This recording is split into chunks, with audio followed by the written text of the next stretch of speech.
Or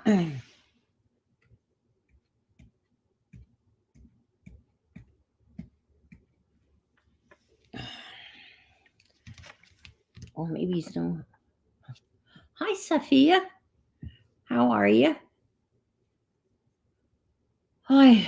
I'm so tired. I'm sure you are too. I don't even know what I want to do.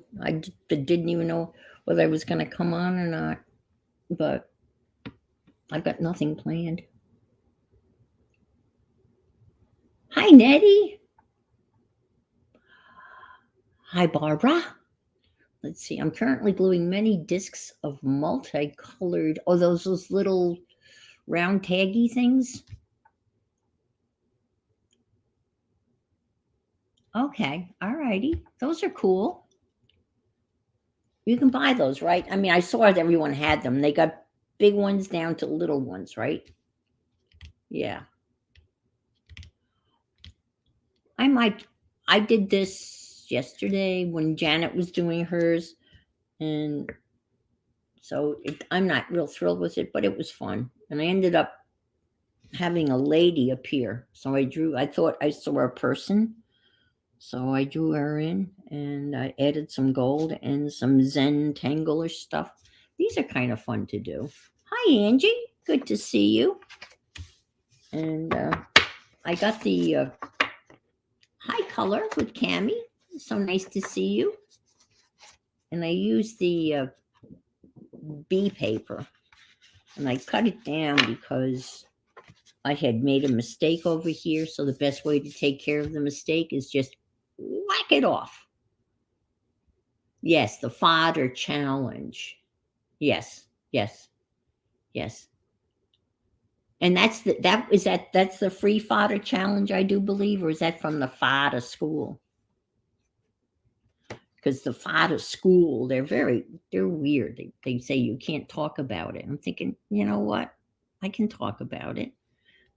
Oh no, you're not supposed to talk about it. You're not supposed to do it. Share it, but you're not sharing it. You're not like doing a video on it. Oh, but the free one, I guess you can do whatever you want on the free one, right? Um, let me go. Let me get. I can't even speak. I'm so tired. I don't know why I'm tired. I just didn't sleep well. Every once in a while, you have those nights. I woke up about 3:15 and didn't really get back to sleep because I kept on turning the iPad on, which is not really conducive to going to sleep. But looking at things, I think I told everybody on Sunday that I'm toying with the idea of moving to Utah. Oh, I don't know whether I'll do that or not, but hi, Janet Nash. Good to see you. So I started looking at properties in Utah, and it's just the insane, absolutely insane. And so I don't think I'm going to do that. Oh, Raul, Buenos Dias. Right, Dias is day. Buenos noches would be evening. Good to see you. Yeah. So I thought maybe I would do some. Yeah, I don't know, but if I'm going to move, that's the most logical place to move because that's where my one son and two grandsons are. It makes no sense for me to go to the Boston area where my other son is. I mean, because he and his wife can come to Utah. So I'm setting. Oh, okay. She has slept all day, so I did too. Okay, all righty. Now, was it your aunt's mother-in-law that lost somebody? You said, didn't you have a death in the family? Oh, yes, I did. Raul gave me a great recipe. Hi, Shad. a great recipe for an avocado smoothie a while back, and it was delicious. I threw in a banana, like a half a banana, and boy, oh boy, was that good. Yeah, I'm gonna have to go get me some more avocados. Those are the avocados that get ripe. They get ripe so fast, and so I'd use those in the smoothie, and boy, that makes a nice smoothie. So that was a great suggestion and very simple. So let me just go to YouTube just to find me and see if on my iPad. I know I'm here. Let's see what's showing up here.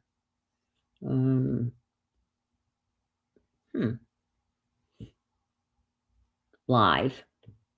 Oh, there I am. Whoop, no, I got to take the volume down. So anyway, I was looking at real estate, and which was very interesting.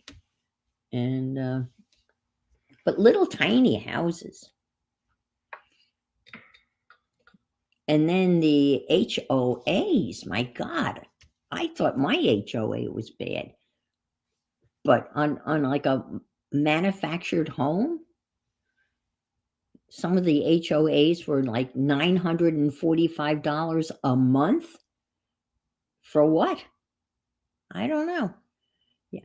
The avocado I made with honey, milk, and crushed ice. Yep. And a bit of salt. Yep. And I don't have milk. I had half and half. And I threw some yogurt in too. And it's just delicious. And it's just beautiful pale green.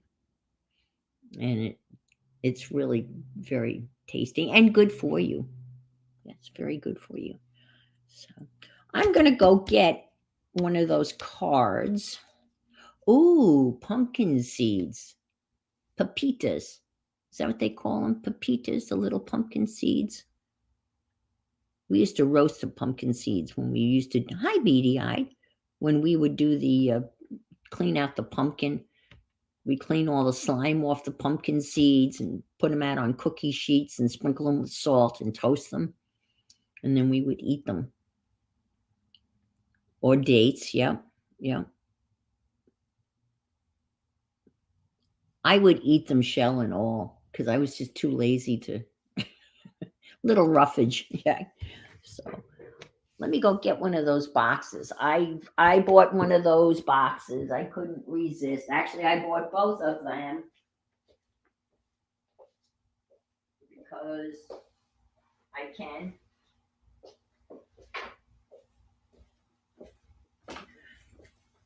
That's these things. Let me turn the light on here. I guess I'm gonna try to do some art or something. Yeah. So this is basically seed designs. Okay. Pipas. The I sounds like E in Spanish, so it's pipas, not papitas. Okay.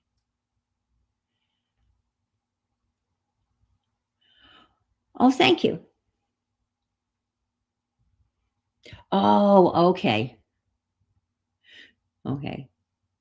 You were close to him. Okay. All righty. All right. I wasn't sure whether it was real, but it's somebody that, you knew very well, obviously. Yeah. Okay. Gotcha. Understood. That's still it's stressful. Very stressful. Yeah. Yeah. This is what these boxes look like. And now you can find all of this on, it's called Seed Designs. Excuse me, it's either Seed Designs or it's Design Seeds, but I think it's Seed Designs. Yes, he did. And this woman basically took Seed Designs and she created these cards. Because if you go on Seed Designs, you can pretty much find all of this stuff. And But you can't buy these on Amazon. You've got to buy them from the lady. There's 2 volumes, so there's a bunch of them, and they're gorgeous. And if you're having trouble finding a palette, I mean, a lot of people, and this is true. We could get out an Architectural Digest magazine and look at a page in in any magazine, and would be able to pull you would be able to pull out a palette. Yeah, the box is, yeah, it's a good size box. Yeah. And there are, well, let's see. There's 500 cards altogether. There's 250 in this box, and then 250 in the other box. Hi, Sarah. Fellow Aussie. Cool. So is it late at night or is it the next day in Australia? Are you Thursday or is it late Wednesday? I'm trying to think. Design seeds. Thank you, Barbie. I figured, yeah, it makes more sense than seed designs. I knew I'd get it asked backwards. Design seeds, yes. Because these are the seeds of design. And again, if you pulled a page from like an Architectural Digest magazine, or you would be able to pull a palette. So I've been following this woman. I discovered her recently. She's been around, obviously, for a fairly long time, and her name is Denise Love. And she pulls these cards quite frequently and then does a watercolor. And adds, and a lot of times does it with multimedia. She'll use charcoal sticks, oil pastel sticks, watercolor, and then fill in wee hours. Okay, it's Thursday morning in the wee hours, 2:15. That is wee. That's definitely the wee the wees. Let's see. Are we here? No. No well, we have a Barbie here. I bet you've seen the movie several times, Raoul, right? I'm sure you've seen it more than once. I haven't seen it yet. So she pulls a card.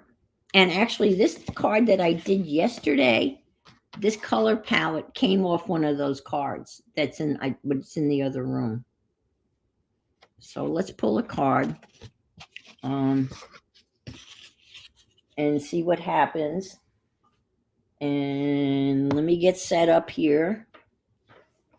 And this is kind of scary because I usually don't do this kind of stuff in public. I kind of do this hidden because I don't want anybody to see me doing it.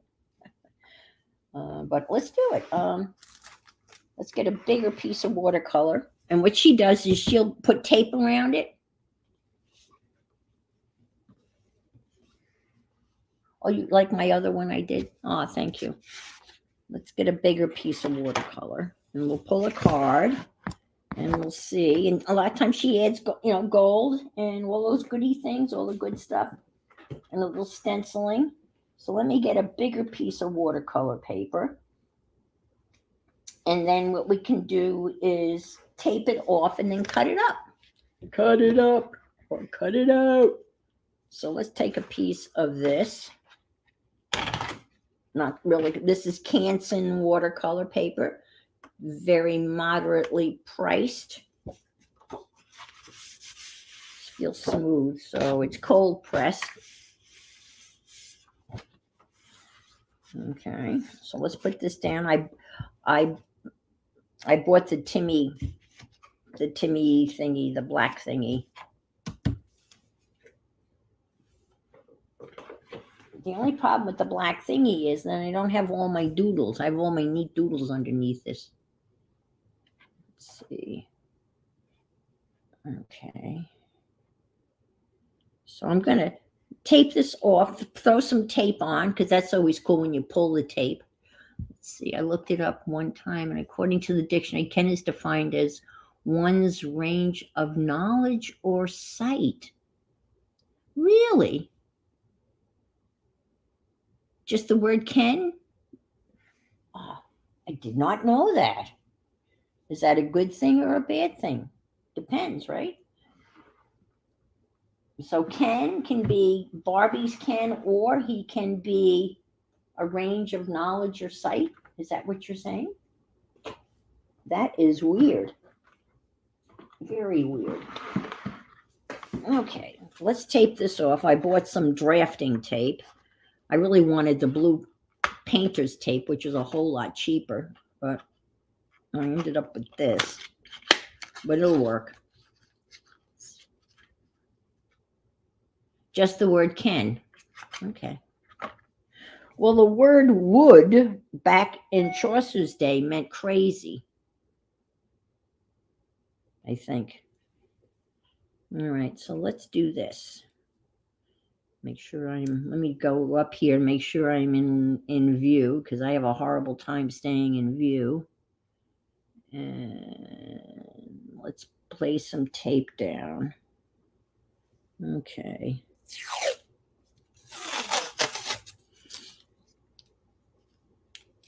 Janet, I've always been a night owl. Okay.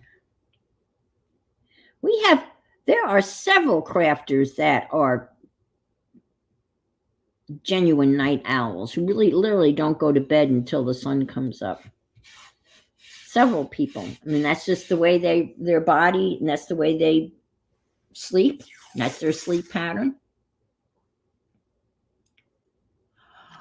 The word wood in Chaucer's day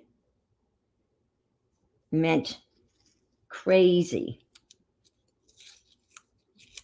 You'd have to check that out, though. I took a 6 months course on Chaucer, and we had to read it in the original Midland English. And he was really the first to write in like vernacular English, so the average bloke could read it. And so we had to read it in how he wrote it. And it was hard because it wasn't familiar to us, but I found that if I read it out loud and read it like phonetically and read it out loud, I could understand probably 90% of what I was reading.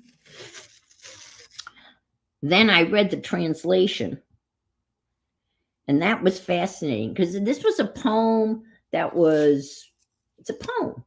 It's a story, but it's a poem. It's 10,000 lines long. 10,000 lines long. And yes, vowels shifted. This is a little crooked, but we're amongst friends, so I can be a little crooked with you guys.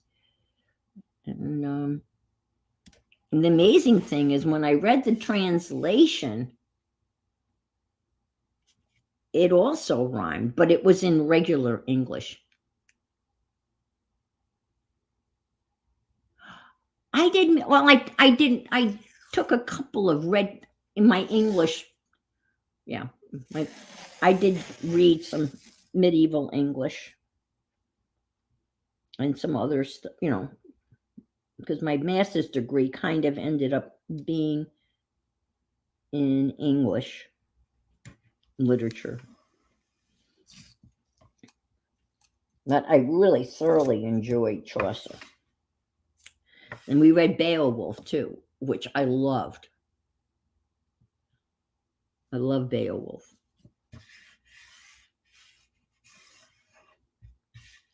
See, I guess they made a movie of that too, right? I think.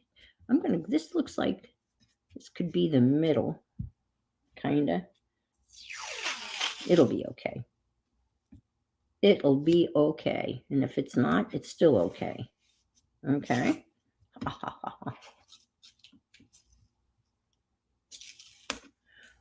Oh my God, 16? No, I did Chaucer at 45. I think it was easier at 45 than I couldn't imagine. And Paradise Lost? No. You know what? I don't want to make them that small. I'll just go this way. We'll make 4. And then we'll just call it. And then I'll just get out a color and we'll we'll try to do a Denise Love style thingy. And let's see. Let's see what happens, right?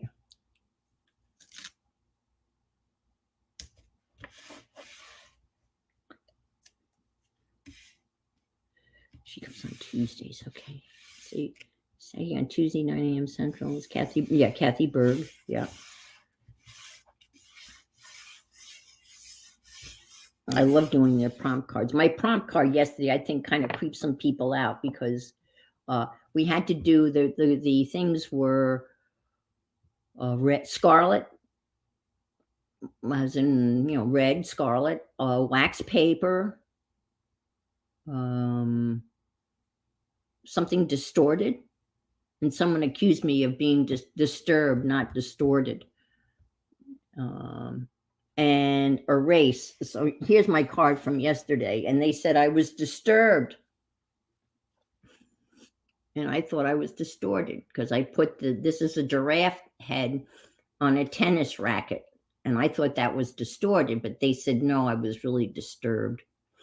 And then I erased the wax crayon. That's wax crayon. That's Neo 2's. And then I found a quote. It says, she wondered if she was dreaming. So that was my card from yesterday. I'm not distorted. It's disturbed, but maybe, who knows? I'm digressing, but I have to show you my all-time favorite card that I did for these prompts. My all-time favorite, I will share with you. I've done almost all of them. This one, I love this. This is my favorite, personal favorite.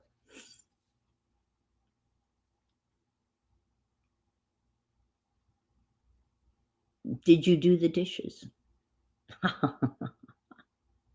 It's CK Art, Janet. But thanks for doing that. So this was my favorite. And I don't even remember what the prompts were. Yeah, makes me laugh every time I see it too. That's my all-time favorite, I think. Yeah, that is by sure. Now they're all out of order, but they are fun. They start out their thingies with them. It takes a while, to get to them, but eventually. They did them last year too. They're doing them on big playing cards, like the oversized playing cards. I bought a box of flash cards, so I've been using flash cards for mine. All right. I'm nervous. I know you guys aren't, but I am very nervous. So let's see. Should I just randomly just go in and grab one? Oh, I hope it's colors that I like. Oh, dear. Oh, boy. Let's see. Okay, here goes nothing. I'm not looking. Oh, I just hope it doesn't have pink. Anything but pink. Ooh. Wow. Didn't expect that. Huh. I think last year was a little easier. Did they have 3 or 4? Oh, maybe they had 3, and this year they have. Yeah. I actually like this. Okay, so this is what the card looks like. Obviously, it's all values of black. You turn it over, and they give you the names. You can see that. Platinum, gray, charcoal, and black. And oh, great. I love making paper beads. That's such a relaxing thing to do. That's great, Angie. You can sit there and do that and film noir. Exactly. Film noir. And here's the expert herself has arrived. Kathy Arbor's in the house. And yes, I'm going to go for it. I picked a card out of that box O palettes. And this is what I ended up with.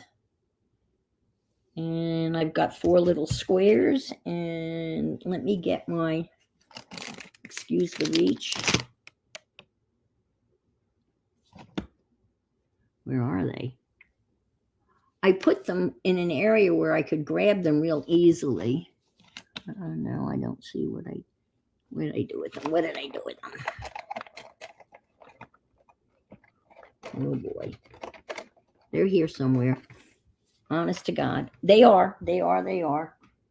Maybe I put them in a special place. You know those special places?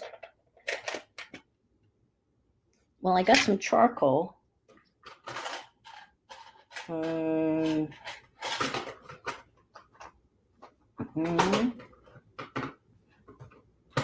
no. I hate this. Well, I didn't know I was going to be doing this, so I'll cut myself a break because I wasn't sure that I was going to do this. All right. So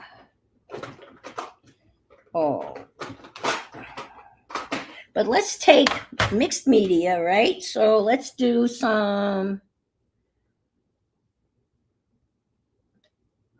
Okay, we got some gouache black, so we'll grab the black from the gouache.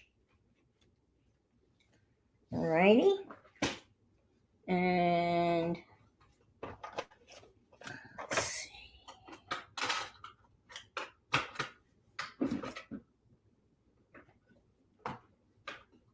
That's gold. Oh, those charcoal willow sticks. They just downright scare me. Oh man, what the hell did I do with those? Well, I got some sort of charcoal stick. And let's get some.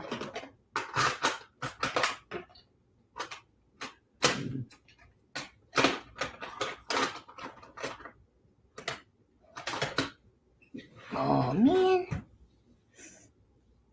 what the hell did I do?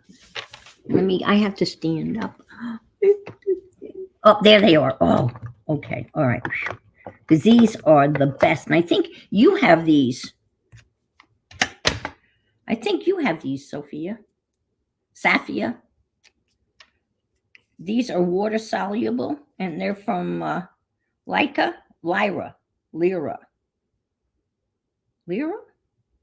And they are 6B, 9B, and 2B or not 2B. These are so much fun to work with. And we'll take some of those. And we don't need, let's see, what do we got here? Let's get an Inktense ink black. We'll use that. And, oh, you know what? Oh, wait a minute. Let me see. Oh, boy. Let me see. Oh, I know. I never use these because I... Okay. All right.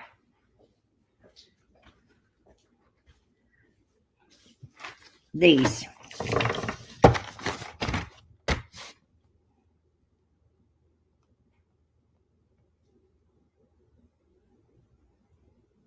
Janet, you leaving already? Okay. Thanks for putting all the links in. Thank you so much. Hi, Andrea. Okay. So remember, everybody bought these Oohoo, Ihu, OE, or whatever. This, when I got these, I counted mine up, and out of, I don't know, 80 of them, 40 of them are shades of gray. I kid you not.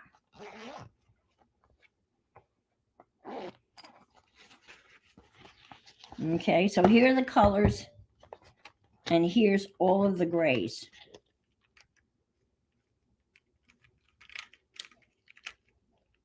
So I can use some of these, right? And actually, I didn't get them all, because here's the black, and here's a warm gray. So they belong over here. Oh, and here's a green gray and a, did you know there were that long? We know that there were 50 shades. Isn't that? Yeah. Okay. So I got all sorts of grays. I'm not real good at using those because there's a real skill with using these, but I can grab some of those just for giggles and fun. And let's see, I think I'm going to start with this. And oh, and this set of watercolors actually has some gray in it. So I've got some watercolors here, some cheap watercolors that has a couple of grays in it. All righty, let's try this. I have no idea what's going to happen. No, they're not doubles. No, they're not. That's the most amazing thing. They're not doubles. They're all different. They look like they're doubles, but they all have different numbers. And, well, maybe that's blue gray. B, no. And that's green gray. No, they're not doubles. Well, that's blue gray. That's blue gray. But they're two different shades. That says blue gray, right? And that says blue gray. But they're two different shades. And two different numbers. I'm not focusing. Let me see. Let me see. Let me see. Let me see if I can't fix this a little bit better for us. Come on. All right.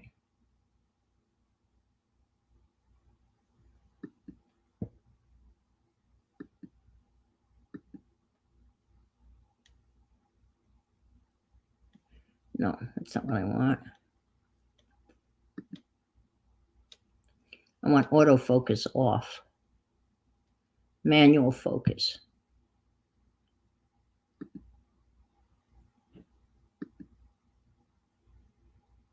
That made it blurrier.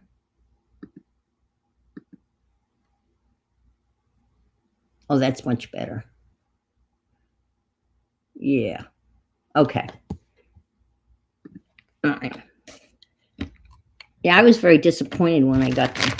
I was saying, what? This looks like a lot of grays. And then, okay, blue gray is the color family. The number denotes the value. Okay, I didn't know that. The value is how dark it is. All right, here goes nothing. I'm just going to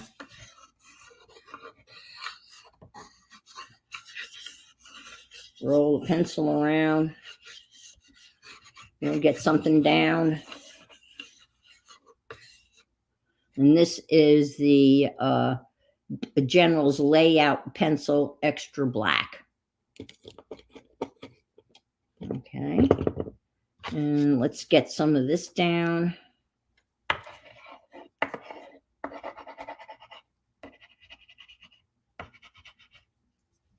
And we'll try some of this over here. And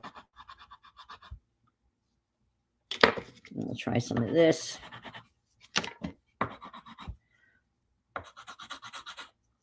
And let's try some of this.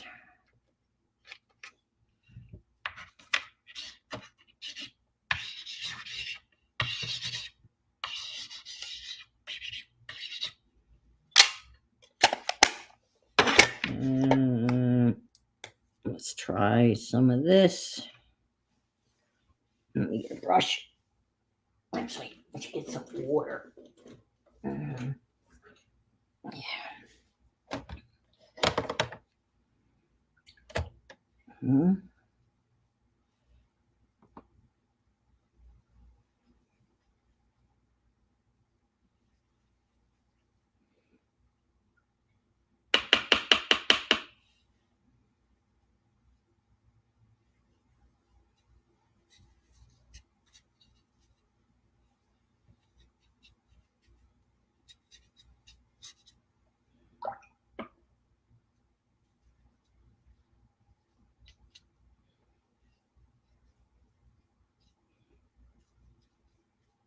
Okay. Ooh, splatter that all over the place. Get a little of that.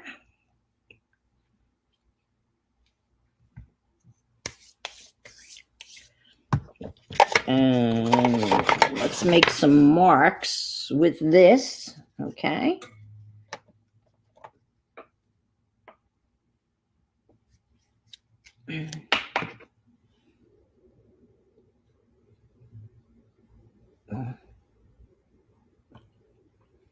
I had some handmade stamps, but they're up above me.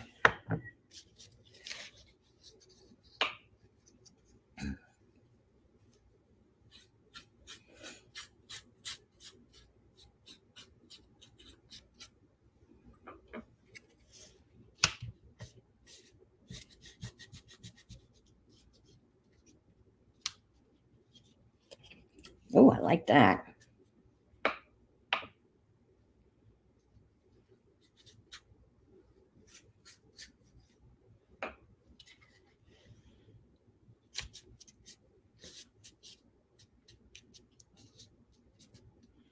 Thank you, Andrea. Thumbs up would be great.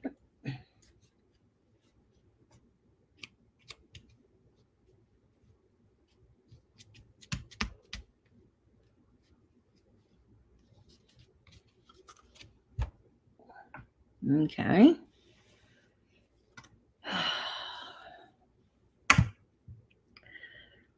This is a hard one. I think I've got all the grays. It's not hard. It's easy not to. Let's see. Maybe I can color some of these in. Maybe. Let's see. Go down like this so you can see a little bit better. Maybe. Well.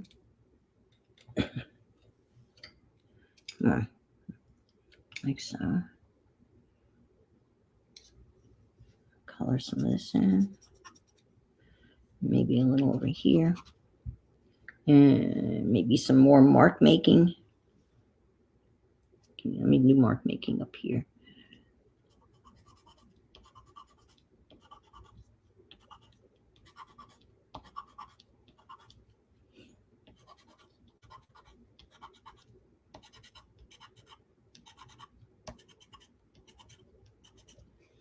Okay.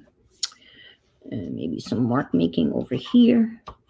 Go the other way.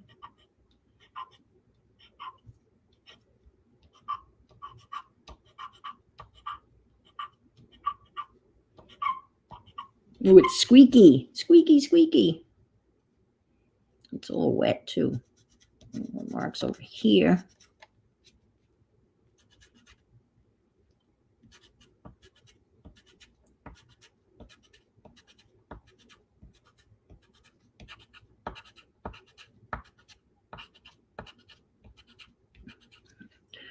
Okay.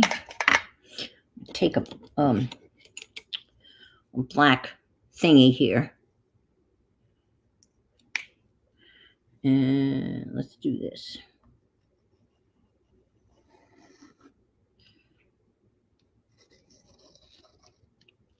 Are you accusing Flo of getting into trouble? Not sweet Flo.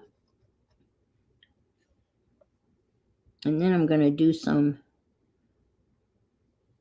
little birdies on a wire, so to speak. Do this across here a little bit. because not much I can do with the colors. So I'm just going to have to make, God, that's not in focus, is it? Is that okay, I guess?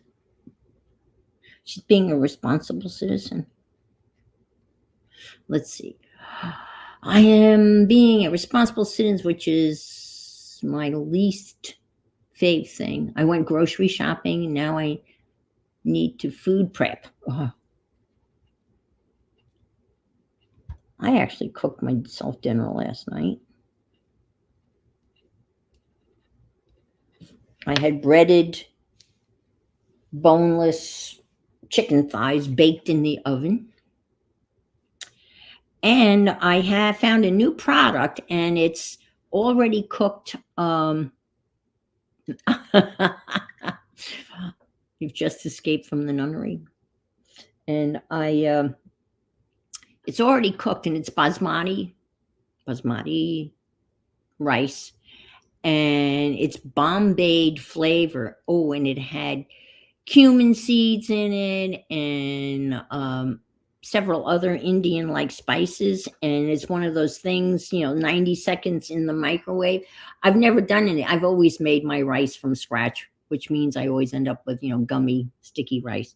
But boy, it was so good, and each of the kernels were all separated, and the flavorings were spot on. Oh man, it was a very tasty. And then I just had some frozen broccoli with lemon juice and butter. Everything's better with butter on it. I like to cook my vegetables al dente and then drain them and add a pat of butter and a squeeze of lemon juice. So I'll do these little thingies here. Little birdies. Or little things on a wire, so to speak.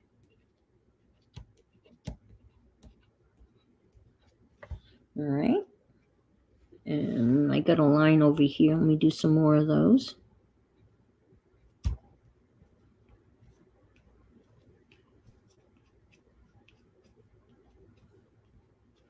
Paper's still wet, which is fine.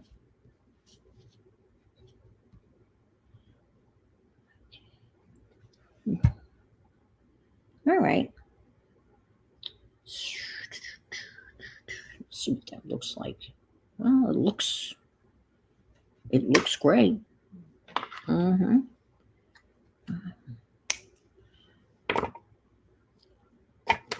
I'll add some of this because this is water reactive. So I think I'm going to do maybe some of this and then add some water to it. And let's go up here. And do some down here. And maybe in here. Mm-hmm.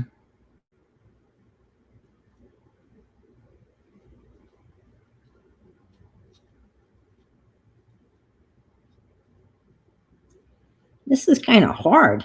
I mean, honestly, because there's not much you can do with it, other than what I'm doing. I mean, at least in my feeble mind. I'm obviously I am going to add charring is magic. Charring. I mean charring. Oh, a little vinegar. Okay. I love feta cheese. Oh my God, yes. Everything's better with feta. And I buy. They have a really, really, really good brand of feta cheese here. That's from Greece, and it's made from goat's milk. It's the real deal. And you buy it in a block, and it's creamy, and it's not that dried out, crumbly shit that they sell in the supermarket. And it's really tasty. All right. So, this is hard. I got a stencil. I know. Hi, Tamara. Thanks for stopping by. That well, it's a good question. This is what I've got. This is what I pulled, and yeah, white spaces. Sophia is right on because she is the queen of white spaces. She's doing a great job with white spaces. I'm gonna have to add a little gold though. I'm gonna have to add gold. So that's happening. And I don't know whether I'm going to add gold through this.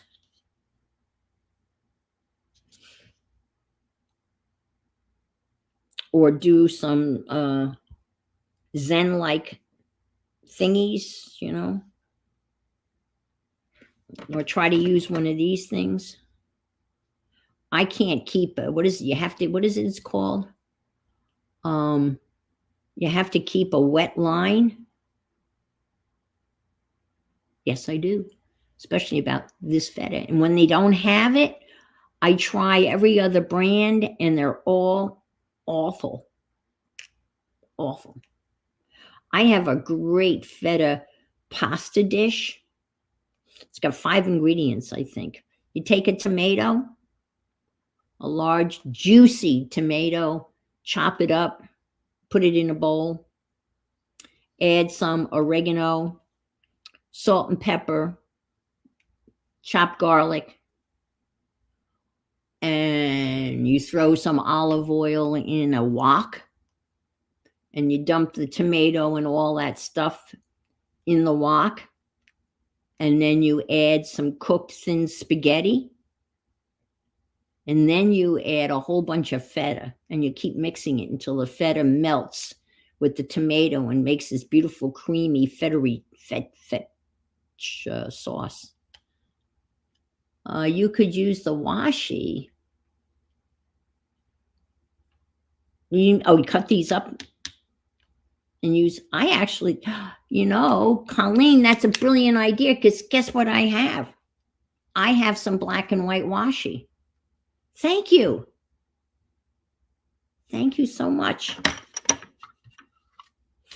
But that recipe, it was a recipe that my mom found in a magazine, and it was a recipe that was invented by none other than Mickey Rooney.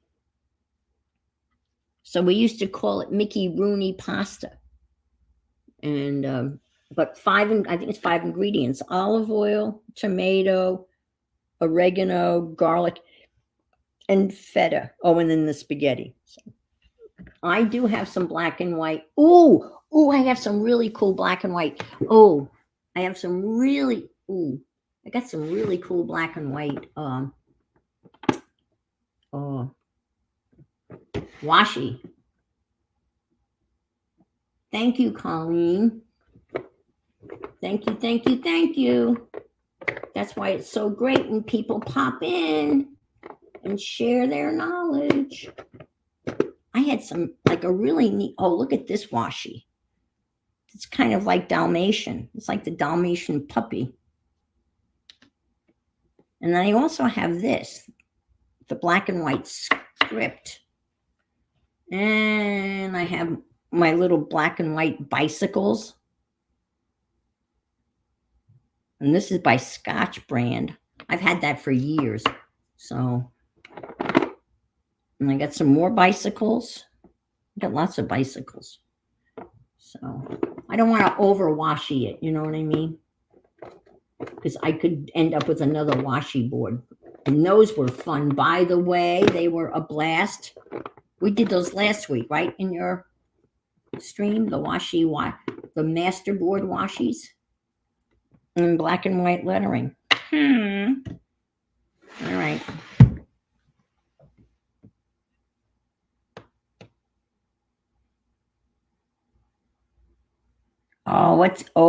What are you cooking? Bacon? Everything's better with bacon. Oh, man. Crispy bacon. Yes. Crispy. I like my bacon crispy.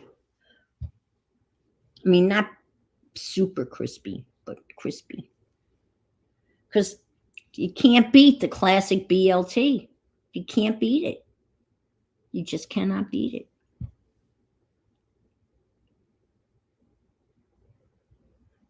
Let's see, yes, the streams are always. We always end up with food. We always end up somewhere with food. At some point in time, we always end up talking about food. Well, food's important. You know, you got to eat. You have to eat. This is kind of good because it's got a little gray in it.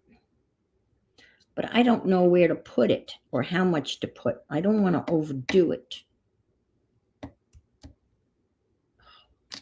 sticking my hands in the... So I think I'm going to...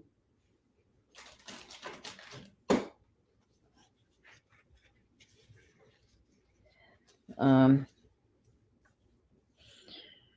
think I'm going to do some stencil marks before. I think I'll do the washi last. And I might try some of this. And I've never been able to keep a what is it called? A wet line.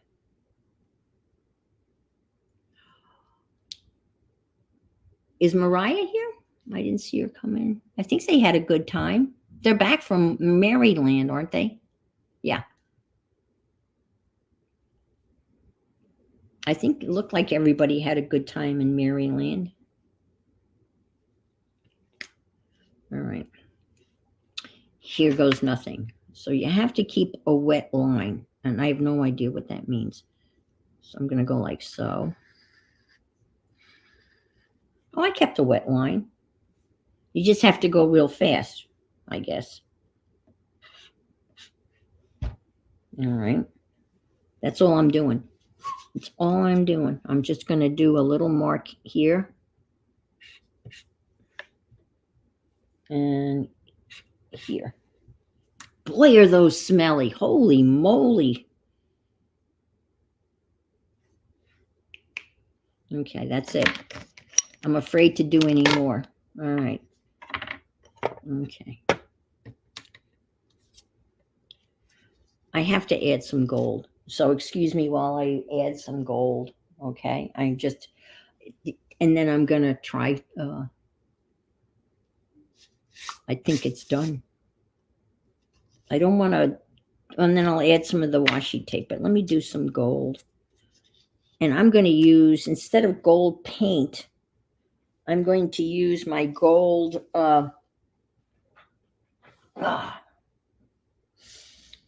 jelly roll pen. You know, when I got jelly rolls, I went out. I went all out and I bought the complete set of jelly roll pens, all 74 of them, that include the metallic, the classic, the moonlight, the stardust, and the shadow shifter ones. I'm used to the expressions for watercolor. I've never. Oh, okay. You know, these were really stinky. I used the gold yesterday on the thing that I did yesterday when I was kind of doodling along with Janet Young. And it's a nice gold. If you look at the, you know, you can see how that's a nice gold that came out of this pen. This pen right here. This is the, I guess, the metallic gold. So let's do this. Let's see. All right. Let's just do a little bit.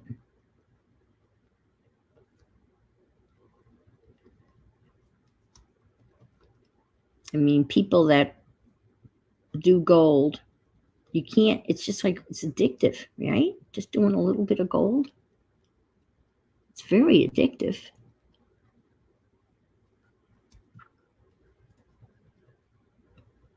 I probably should have done gold splatters, but that doesn't mean I can't do gold splatters on the other ones, right?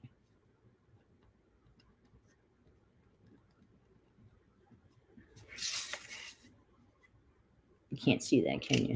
There it is over there. Oops. Oops. That's not too,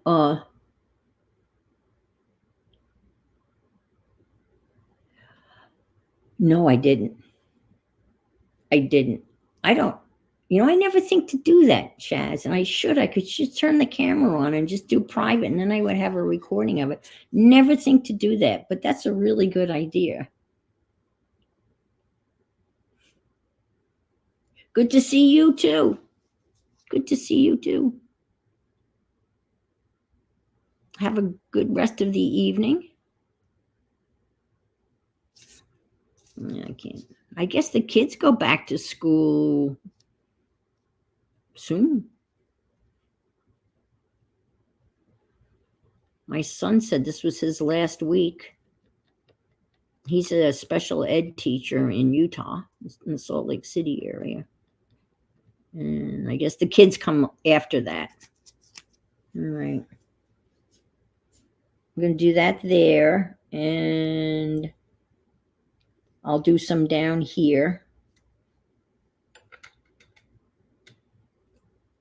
in this corner.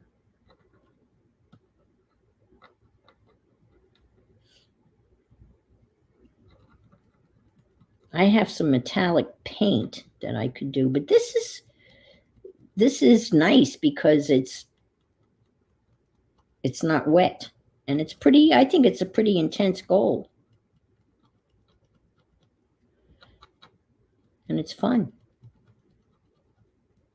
And look how well it covers that black. It covers it pretty well, I think. So do that, and we'll do that. And we'll come up here, and we'll have to do a third one.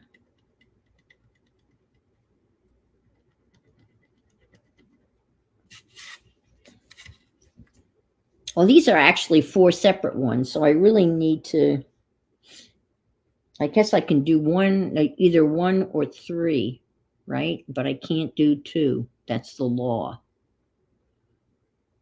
I think. Tomorrow, a half a day, Angie? Okay, all righty.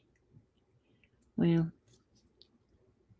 and it's interesting. It's not like they're in school any longer than we were. It's just that they've changed the calendar. I grew up in New York. I taught in New York, and it was, the end of June to the day after Labor Day. That was summer vacation. We went until like the last week in June, but we didn't go back until the day after Labor Day in September. And I could never adjust to the schedule here, which is basically the summer vacation here in Florida was June and July, because we were done with school by the end of Memorial Day weekend. We were out. So we basically had summer break, June and July, not July and August. And if you think of it, it makes no sense to go back to school in August in Florida when it is the absolute hottest. August is the hottest month, and August can be a very active hurricane month also. So it would make more sense to start. Yeah, I know you said something about that, Kat. You go after or do you have a Labor Day? Or your kids go back to school in September, right, Kathy Arbor in Canada? I think you said that yesterday. And just think of here in Florida, just think of the AC. The AC's got to be cranked up like crazy. August is a brutal month here in Florida in terms of heat and weather and hurricanes and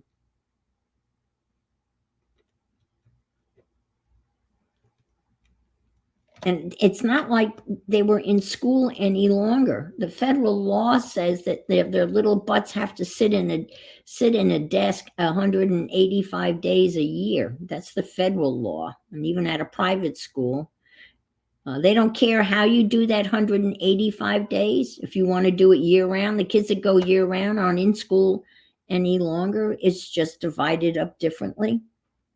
But basically, the law is 180, 85 days. Because the rest of the world are in school a whole lot more than we are. So I like the idea of year round. There are 4 terms, 6 weeks off over Christmas, the hottest time. And yeah, and that makes sense, right? The schools aren't cranking the air out. That makes sense.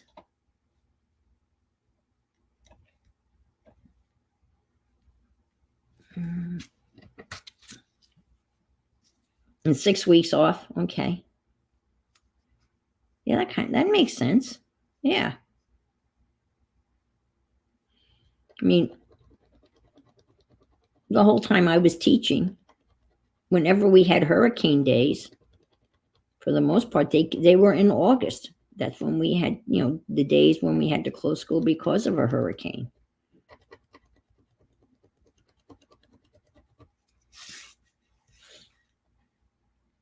We actually had one hurricane that it was a tropical storm. And we had 24 inches of rain here. And the school's parking lot was underwater for several days. We were underwater here. Fortunately, we didn't have any water come in the house. We came up to within a couple of feet of the garage. I think I've told people before on the stream we had large carp swimming up the sidewalk. And the sandhill cranes were just having a feast. They were spearing those fish like with their beaks and throwing them in the air and having a blast. All right. I guess I'll I don't know what to do here. I don't want to put that much gold. I'm just going to do a little bit of gold here and maybe go this way with it. Like so. And let's do, we got to do 3. Barbara Clark is in my head. Whenever I do this stuff, I hear Barbara saying, you got to have 3. 3 is the law. I'll do this like so.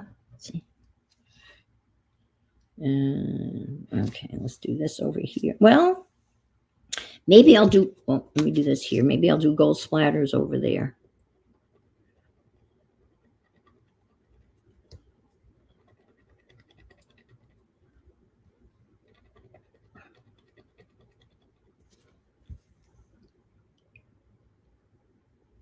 Oh, I got to do something over here. Let's just do this a little here, here, and here, and here. All right. Okay, splatters. Let's try some splatters.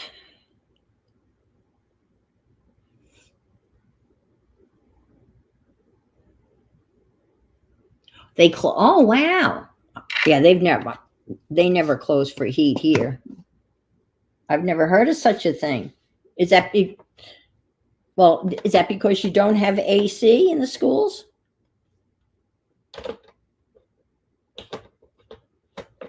Because that would make sense. The schools in New York had no AC because very rarely was it hot enough. Maybe in June, the last week or two of school, it would be hot and people would bring in fans, and set them up in their classrooms. But that was it. And then they were done. Let's see. They close here for low temperatures if below 0. Really? Huh. Well, they closed school once where I was in New York. It was literally minus 35, not wind chill factor. It was minus 35. And it was too cold for the kids to stand outside and wait for the bus. So they closed school that day because it was that cold. Oh, no, not when you went to school. Yeah. Well, there was a time when there was no AC in the schools here in Florida. Can you imagine? And you had a lot of kids that walked to school. Yeah. Yep.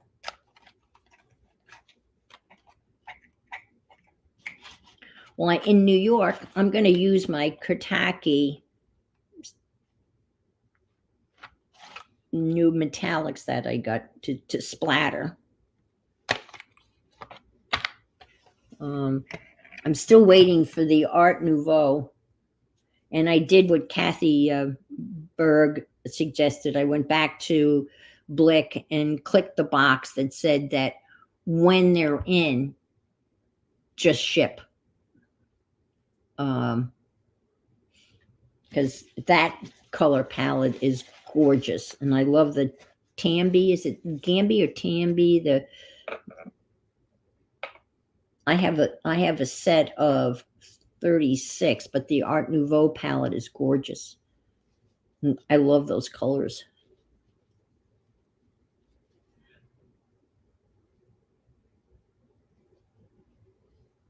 So many kids. I walked. I was what they referred to as I was a walker. If you lived within 3 miles of the school, you were a walker. You had to live more than 3 miles away from the school. Gambi, thank you. Tambi, I'm all right. Gambi. So I was always a walker. I walked to elementary school, I walked to junior high, and I walked to high school. Never rode a school bus. And that's a whole different environment on a school bus. And my boys only were bused because it was a large rural school district and there were no sidewalks and everybody was bused for the most part. And I didn't know that there was a whole environment on the bus that sometimes is not so nice. It's kind of like survival of the fittest, and a lot of mean stuff happens. I'm thinking that, I'm just doing this one. Let's just see. Well, I better cover this one then. Okay, let's see what I can do. I am not a good, I can get it on my finger. I don't even know which one I was using, this one.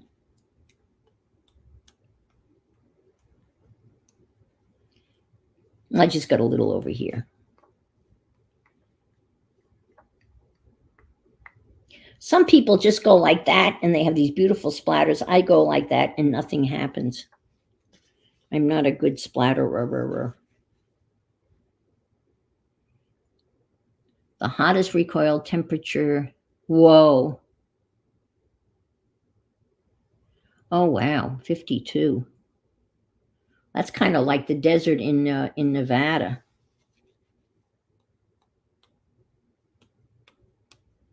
I'm wearing. I can feel it on my arm and on my shirt and on my eyeglasses.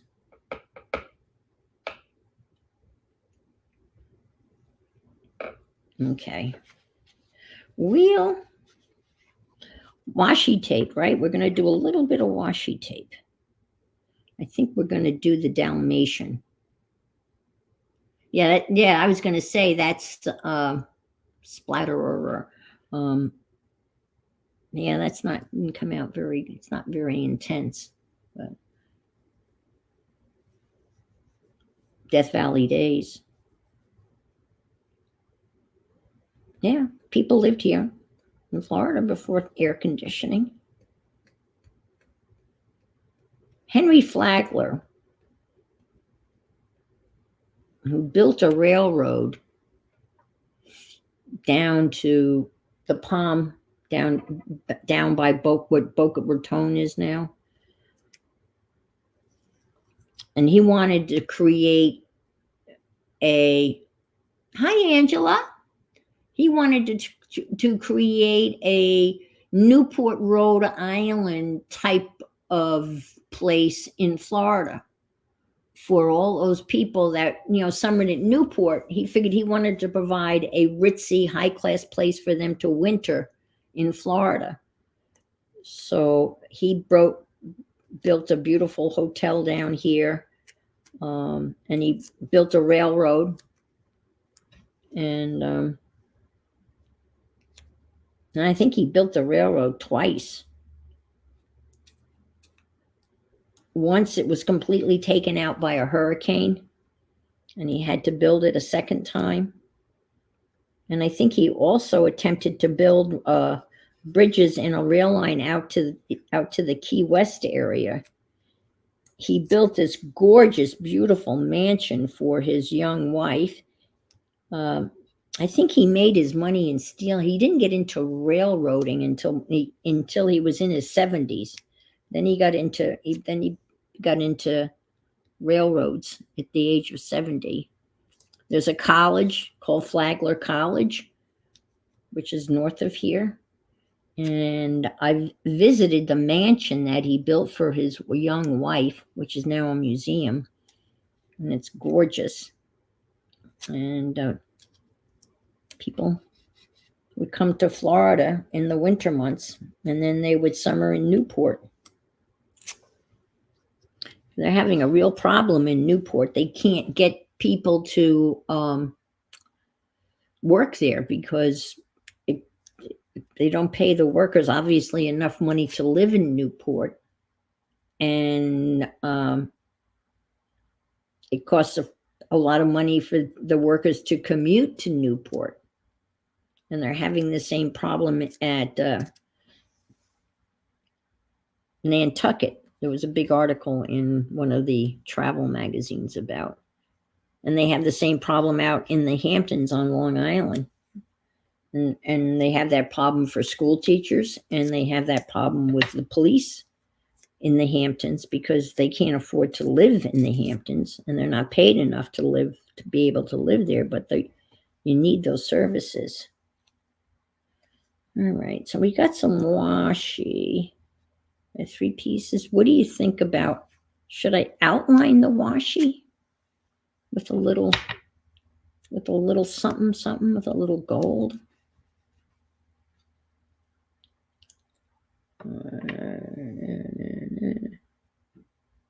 Where'd it go?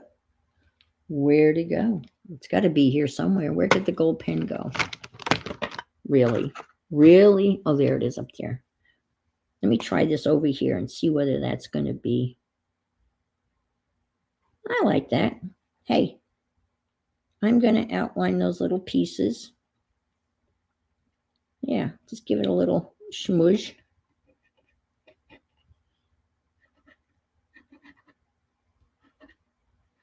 I mean, it really needs something.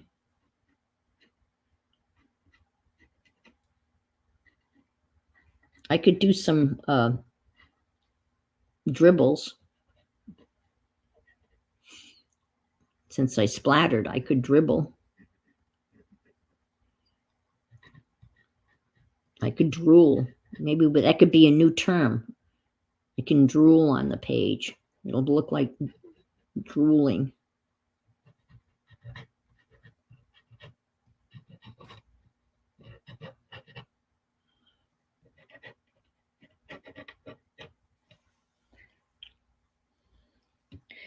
Or I think I'm gonna just leave it like that. And this is a little, let me just do a little blot here.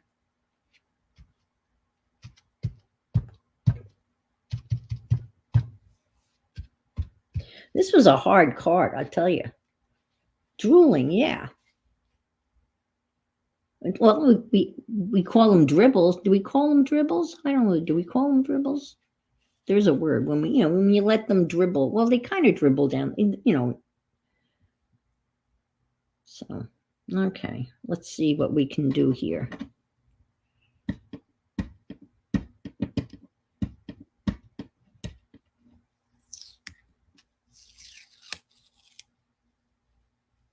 I think it's so much fun when you put tape around, stuff. This isn't that dramatic, but when you're using paint, and you get right up to the line, it looks so cool.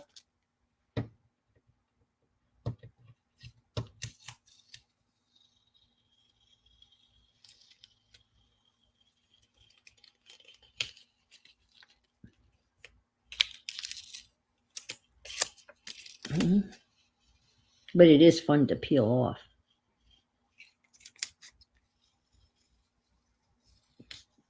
Ta-da!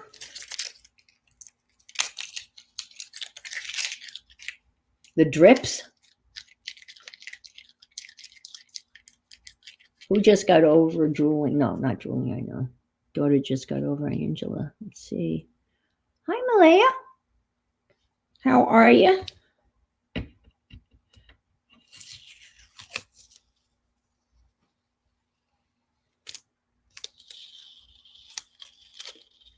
Just playing with the colors in that color cube thing.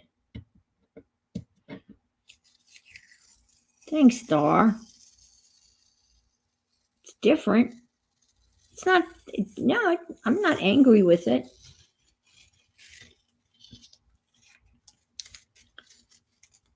Oh dear. You little booger. You're not supposed to do that. You're special tape. You're not supposed to tear. Bad on you. Bad. You're not supposed to do that.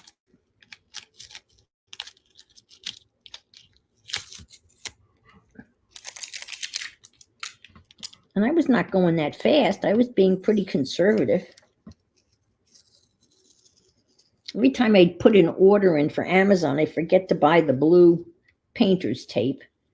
And the blue painter's tape I have is the real wide stuff. And this is Draftsman, Alvin. Alvin makes like compasses and drafting tools and stuff. Bye, Ange. Take care of yourself.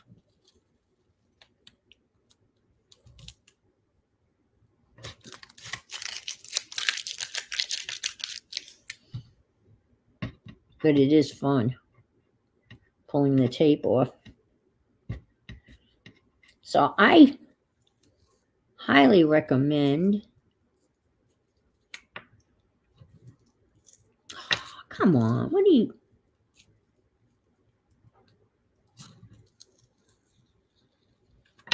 I highly recommend you check out Denise Love.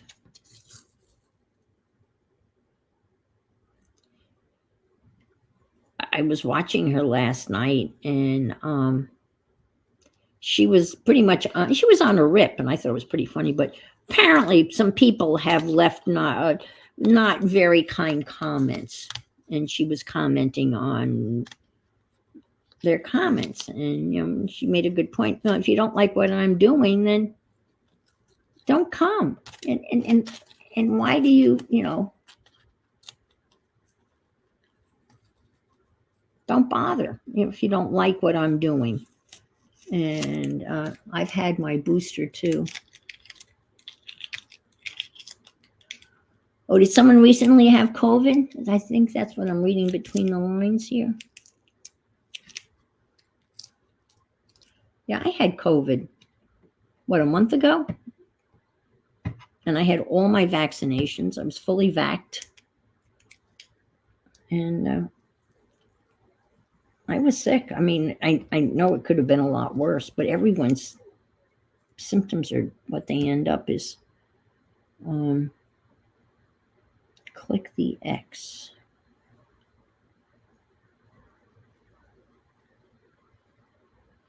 But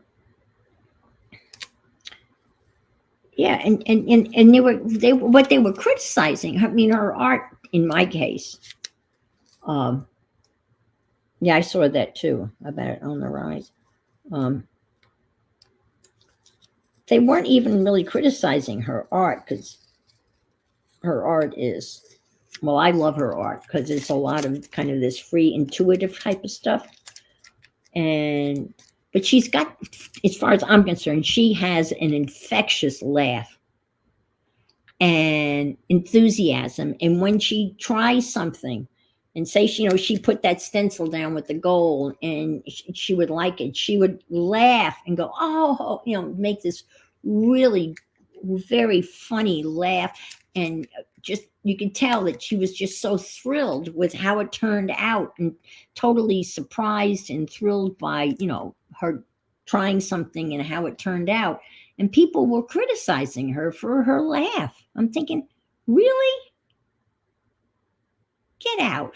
Again, go somewhere else. Her name is Denise Love. Denise Love. I just discovered her, but she's been around for a while, but I just happened to stumble upon her. And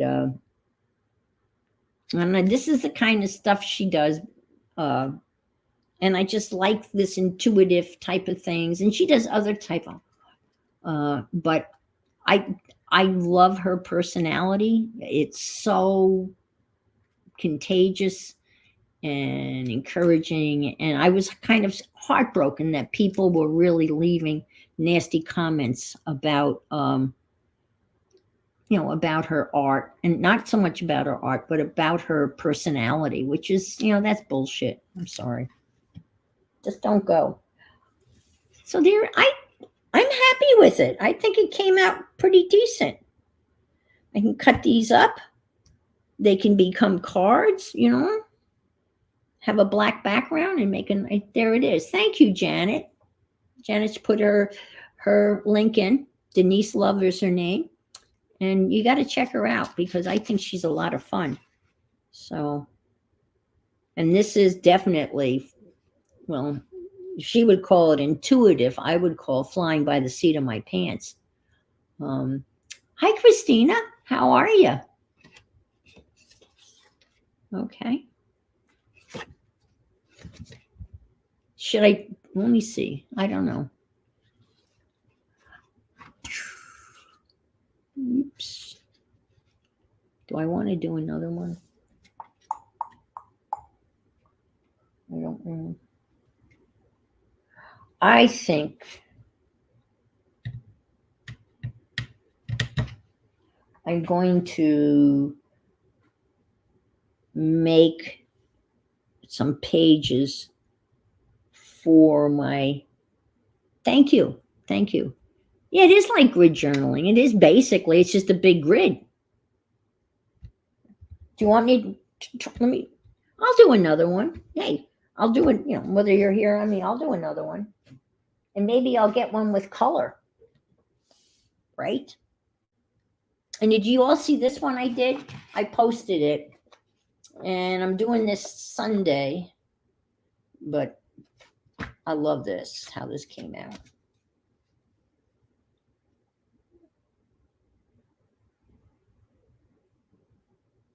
Yes, exactly, Kathy Arbor. You know what I love her enthusiastic reaction, don't you? They're infectious. She is fun.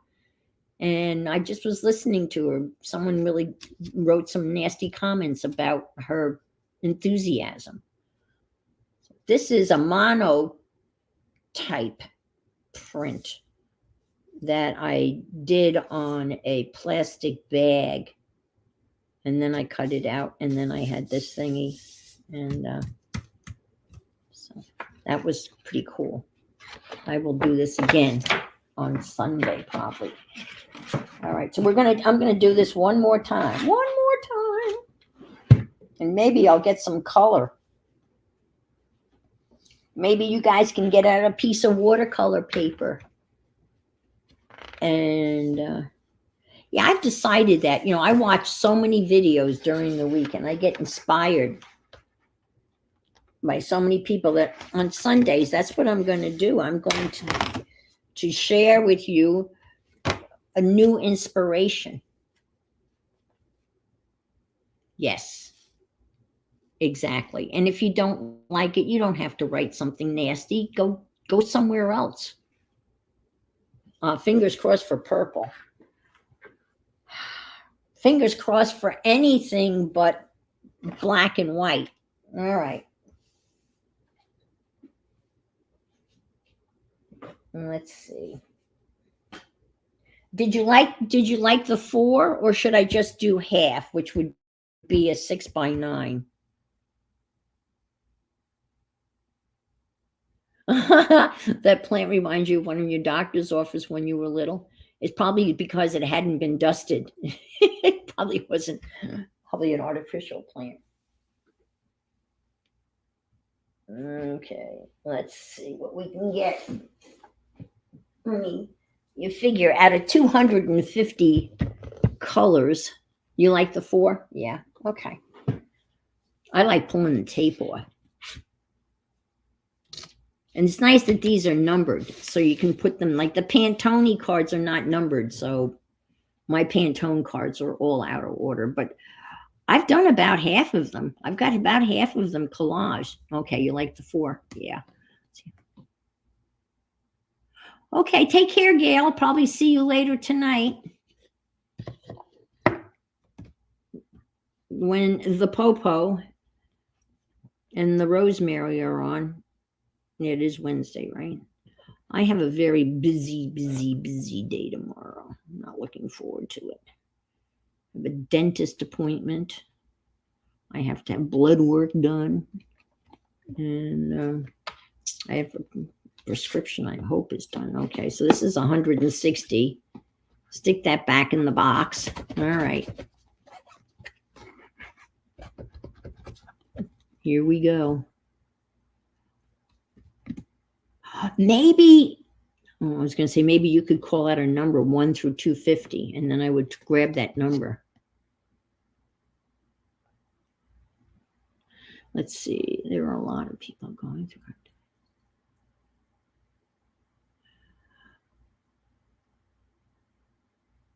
Yeah, that's true. Yeah. Unfortunately, you're absolutely right. Lexi. Hi, Lexi McGrath. Welcome, welcome.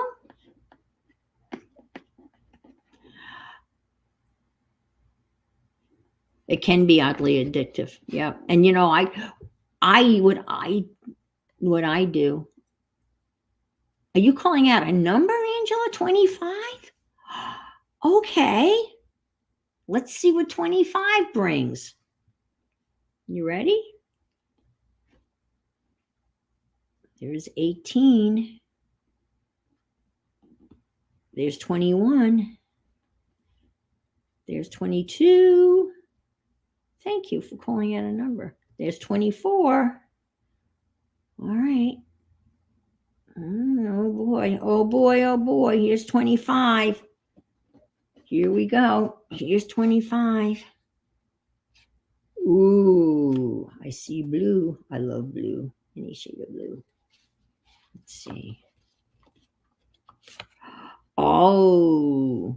Oh. Oh. Like this and this.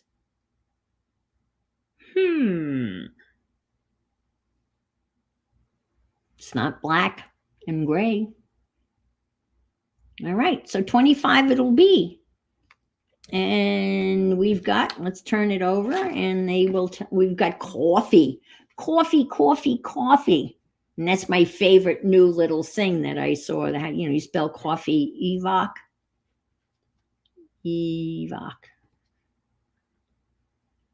Top. Beige, sky blue, steel blue. All right, so those are, and then those are the various shades. I always get shade, value, and tone confused. I thought I had it. Yeah, very much so. Yep.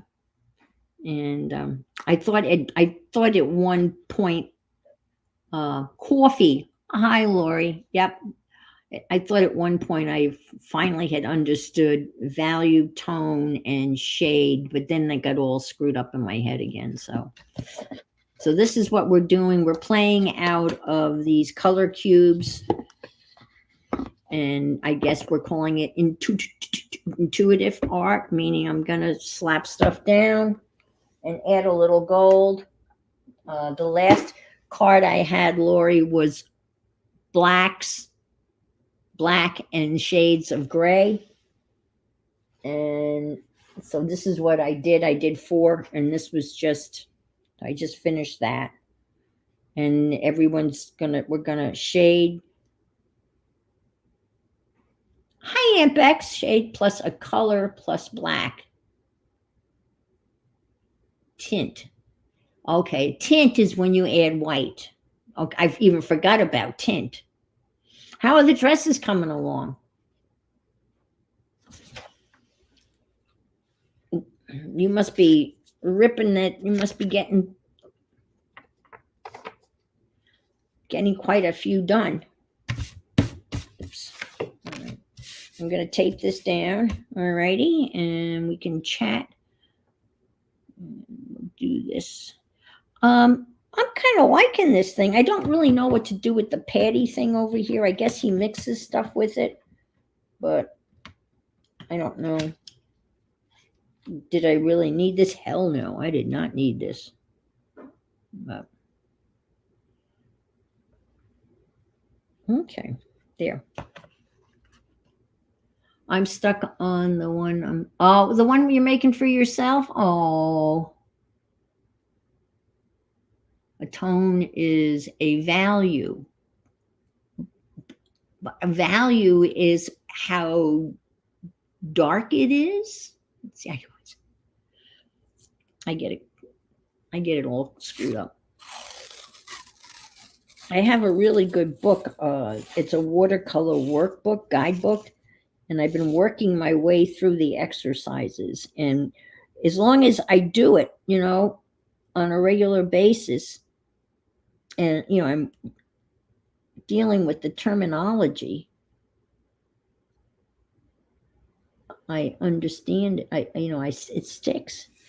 And I'll tell you what I don't understand is I can remember everything about cooking, everything, but I can't get it to stick with this. Maybe it's because I have an old brain. I had a teacher friend. I think I've told this story before.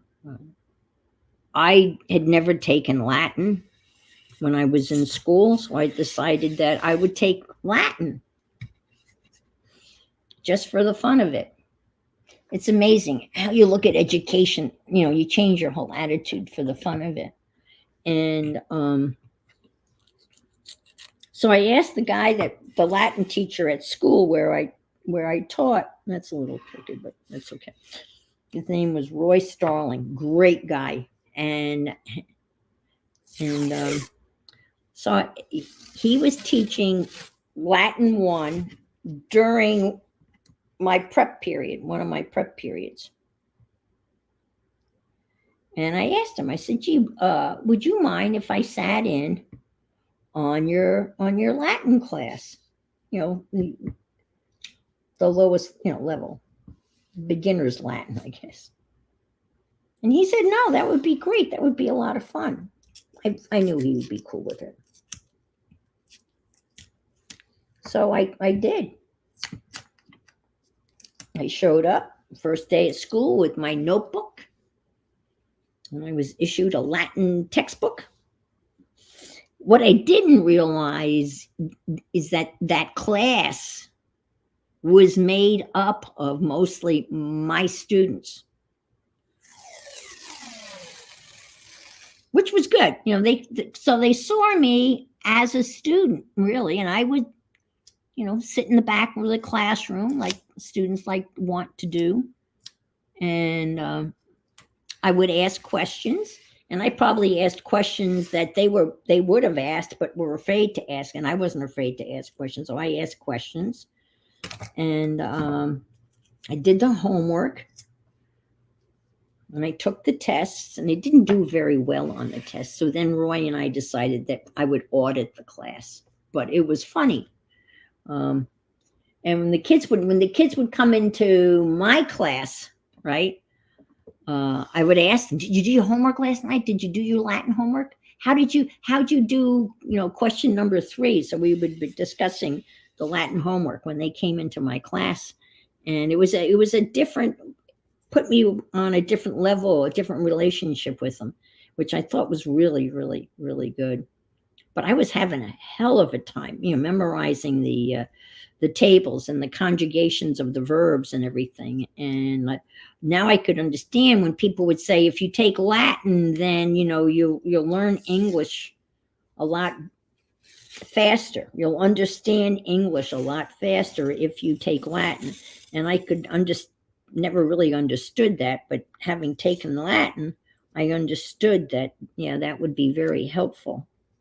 And so this is a long story to get to the point, but my very good friend who taught at Holy Trinity, whose name was Anne also, but without an E, she said, hey, your brain is not as elastic as it used to be. And as your brain gets older, it loses its elasticity. And it's harder for you to retain stuff. At least that made sense to me. So then I didn't feel so bad. So my brain, haha, Susan's laughing. Yes, thank you, Susan. Susan's lurking and she's laughing at my elastic brain or lack of elastic brain. Get back to work, Susan. I'm going to tell Egbert. Did I do 4? Yeah, I did. I did 4. Okay. Let's see. Is that right? Yeah, that's more like it. Yeah. Okay. I think is that right there? That's good. And that's why it's important for us old folks to do stuff like this. That's not right. Not right at all.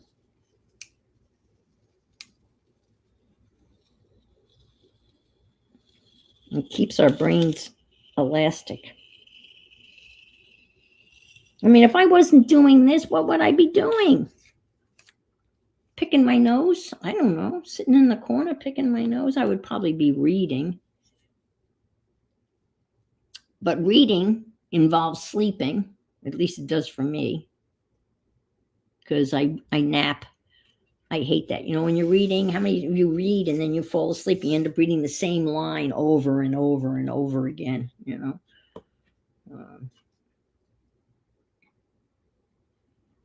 I just finished listening to a great book that was recommended by Sophia, Rogue Heroes, and it was about the secret air service of the British during World War II. All righty. Okay, here we go. We don't need any of the grays, right? So I'm going to get these out of the way. So if you want grays, order the hoo-hoo. Get the hoo-hoo ha-ha, and the laugh ha-ha is on you. Because you're going to get more grays than any other color. And I'm assuming that all the sets are the same, but maybe they're not. Maybe the machine was having a hangover that day when it was picking out the colors to put in the bag. But I think there's 80 of them in the set. And I, at the time, Dee Dee, the enabler, everyone ended up buying these. And I think they were like $30 for all of them. And so I separated them because I just wanted to see.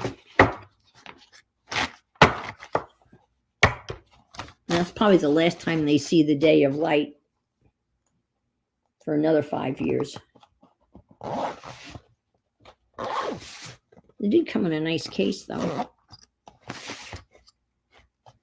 There. And a little handle. You can carry your lunch in that. Hi, Lena. Oh, boy, the big guns have arrived. Lena and Kathy. If you haven't seen the two of them, oh, my gosh, you got to go back and watch the two of them. The other day, they were unbelievable, and they were making some awesome art with the jelly plate, and they made me feel so good. They did, because they struggled too. They had a lot of pulls that were not the best, and that made me feel not as inadequate. I've always had issues, and I shouldn't say anything because Susan gets on my case when I bitch about the jelly plate. So I won't bitch I'll just do. Hi, Candy. All right. So Angela called out a number. These cards are numbered. The one box is 1 through 250, and I kind of asked for a number, and Angela typed in 25. So this is card number 25. So I'm going to try to do something with this after I wipe the gold splats off my glasses. Can't always. Well, I'll have to get that later. So I'm going to try to get these colors as close, get some colors out. I'd like to, let's see, gold will be added at some point in time, even though it's not part of the thing. It is part of everything. So let's look. This is my set of Paul Rubens, and unfortunately, I lost the thing that identifies the colors. So I'm just going to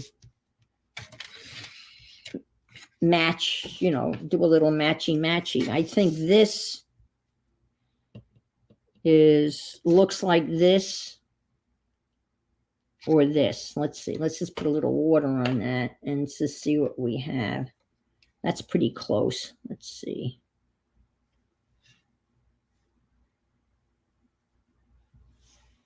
I think, let's see, can you see? No, let's do it here. I think that's pretty close. It probably could be a little grayer, but I guess that's what I'm going to use. I know I have sky blue somewhere where it's identified as sky blue, but let me see. What do you think? It could be a little darker. Let me see. Let's try. Maybe this color here. I think that's going to be, oh, whoa, no, it's a pretty blue, but that's way not it. Not that. Maybe it's this one. I think this one. No, not that one.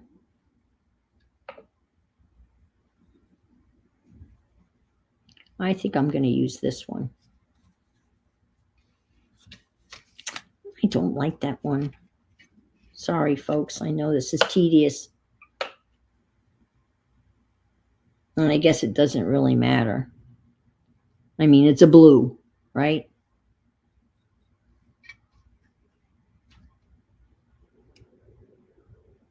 Yeah, I'll go with this one. And I will be right back. Don't go anywhere. Don't go anywhere.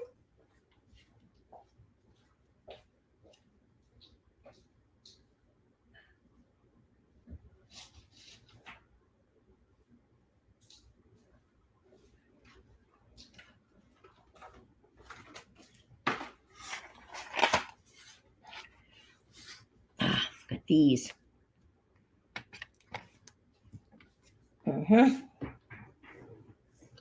I should just use these because those colors will be here. I know they will be. They will be. And I need like a turquoisey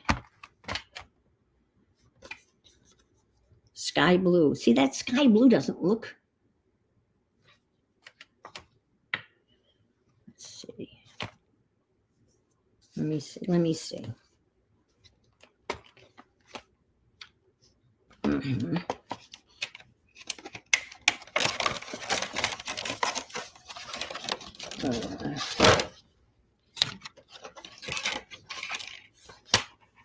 Because she really has all of the colors. She's got all her ducks in a row before she starts, and I think that's probably the best thing to do.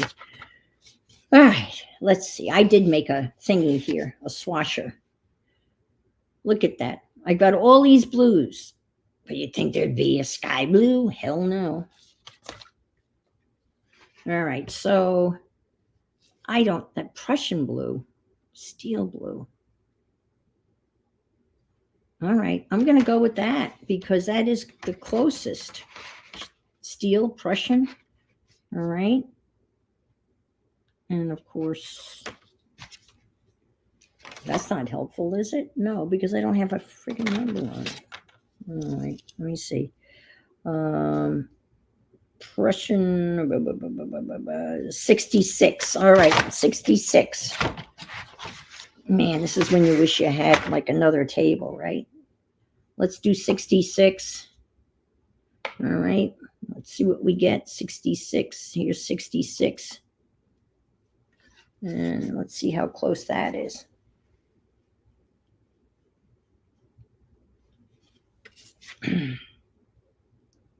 Huh. All right, we're going with that. We're just going to do everything out of here and keep it simple, you know? Keep it simple. That's what they say in AA. Keep it simple.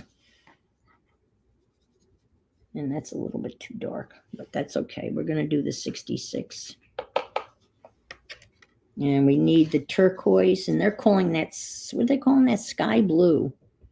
And that's kind of, they're calling that turquoise blue, which is 62. So let's see what that looks like. Oh, that's a good match. All right. So 66 and 62. That's what I'm going with.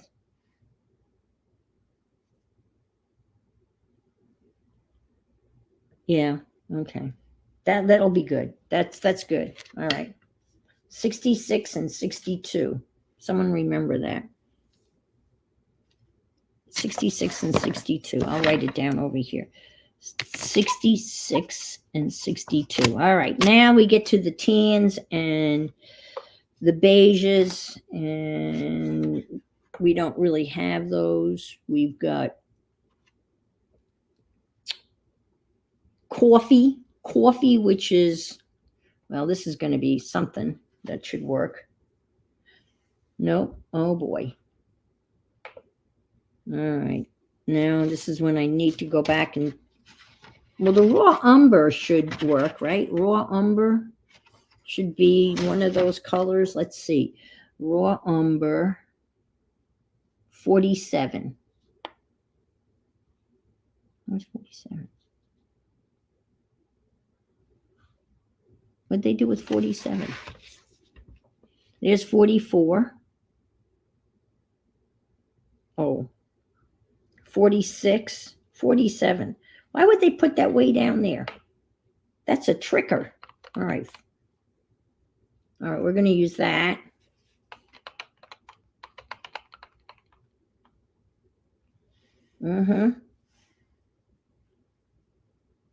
That's going to be the coffee. Coffee's going to be 47.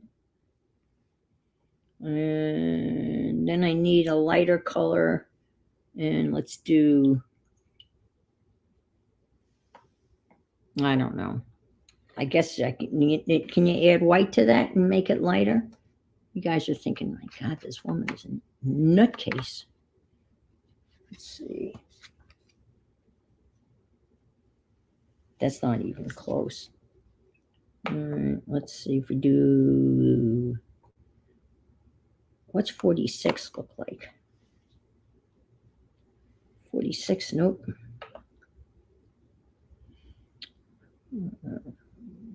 47, right?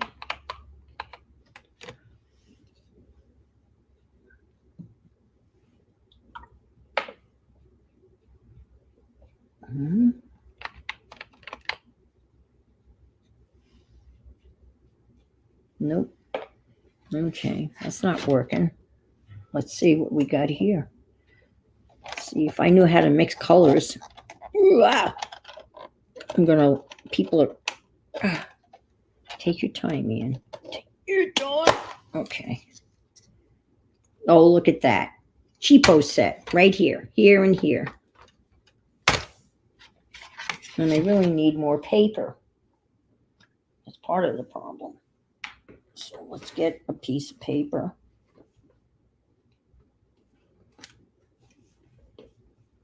All right, let's do this.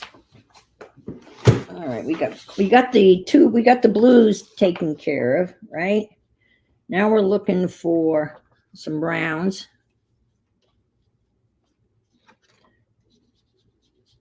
And that's perfect for the top.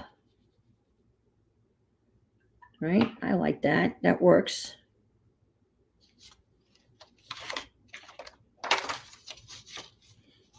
And let's see what this is going to give us. Okay. Well, that's hard getting that beige. That's not, but. Oh, Lily, don't you even think about it. Oh, Lordy, girl. Oh, no, no, no, no, no. No, no, no, no, no.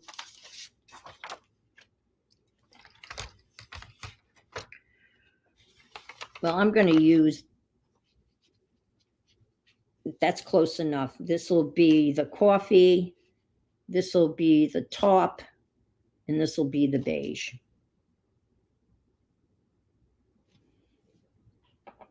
And that's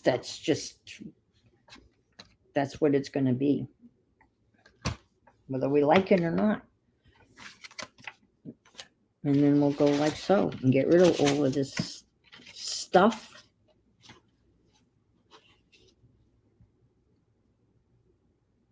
Huh. Oh, I'm looking, I got distracted. I'm looking at the, what do you call it? I'm looking at this and thinking that, okay, so we're going to be using the colors out of here. Let me get rid of this.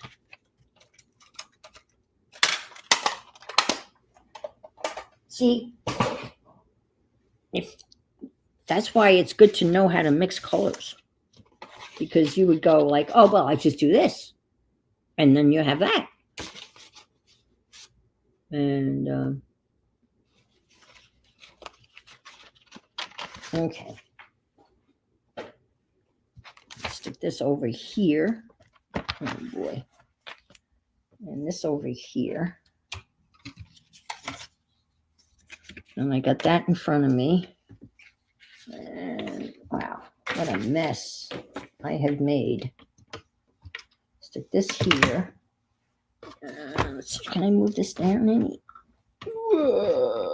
I can. All right.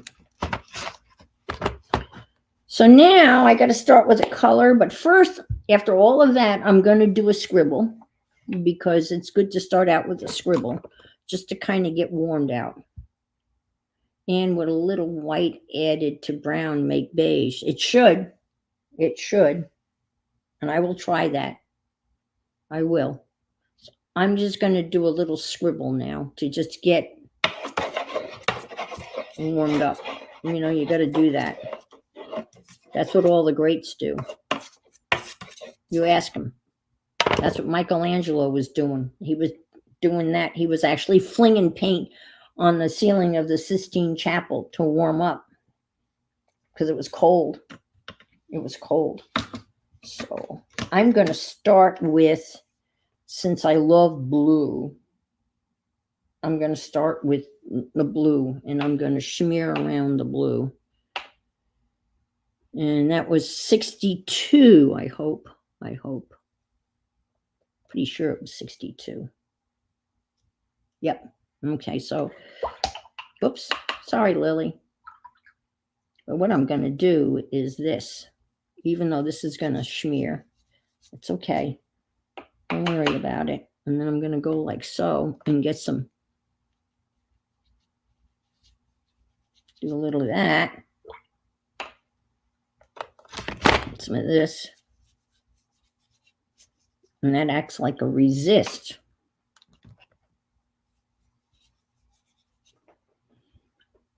Yeah, Lily's moving because I'm flinging water everywhere. You're smart. You want to get out of here. All right. She moved way over the other side of the room. I didn't realize I was making such a mess, but I was. Let's see, let's get a little brown in here.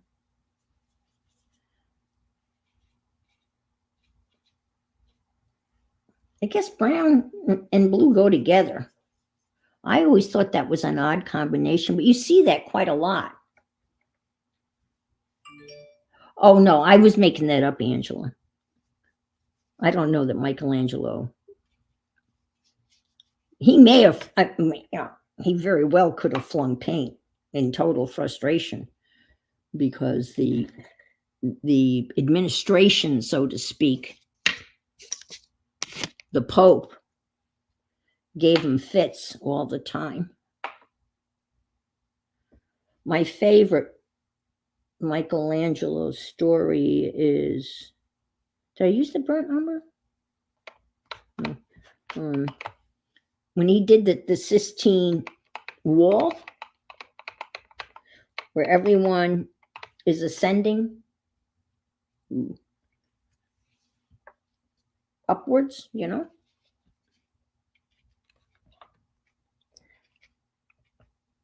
You got all the saints there that, you know, when they would paint saints, they would paint how they were killed. So they had Catherine, who had been tied to a wheel and kind of drawn and quartered. So they had her drawn to a wheel as she was.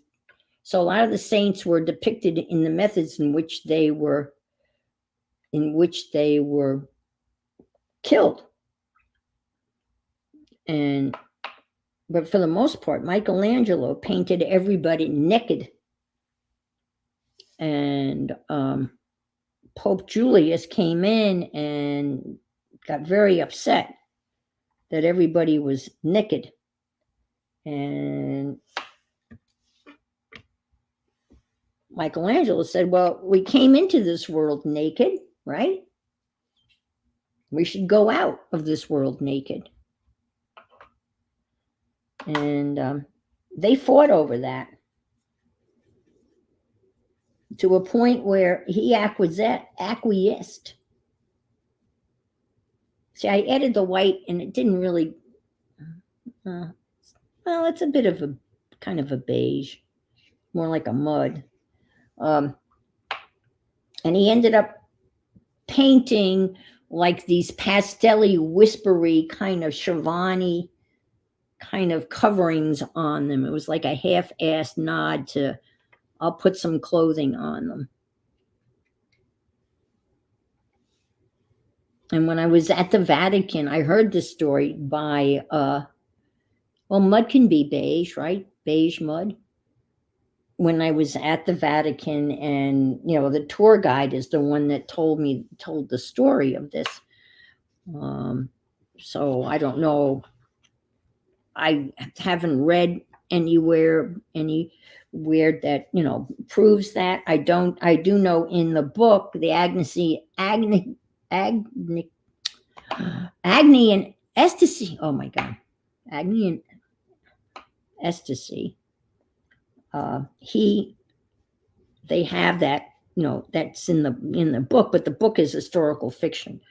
So anyway, long story short, at the end, when Michelangelo, he painted Pope Julius in the corner, way down in the corner of the wall of the not the ceiling, but the wall of the Sistine Chapel that you faced, way down in the corner, he painted him naked with a serpent, a big ugly snake wrapped around his body. That was apparently how he got back at the Pope. I don't know whether that's true or not, but if you go to the Sistine Chapel and you go and look in that corner, there's a dude that's in the corner there with nothing on but a serpent around his waist. So I think Michelangelo did that.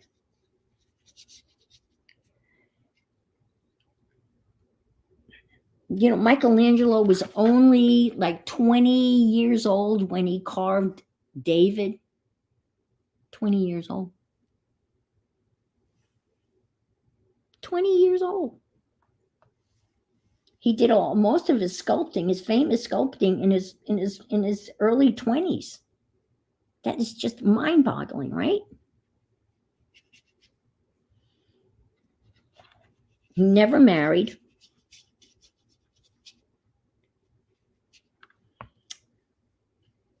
And his last commissioned work, it would be an artist humor to do that. Yeah, yeah. Um, I I'm assuming. Well, actually, I'm going to say everything I know about him. He was pretty boring guy. Uh, but he was in his 20s when he did David and the Pieta. The Pieta. Yeah. When I was in Rome, the Pieta was on tour and was in New York City, so I didn't get. I got to see a replica of it. Didn't get to see the real thing. Didn't go to Naples, where David is, but he did those in his 20s. His last commissioned. This is a hot mess, but I think I'm going to stop because I'm just going to start now doing some mark making, and we'll see where we go from that.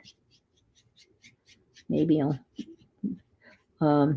The last thing he was commissioned to do, and he told the people he was always employed. He always had work.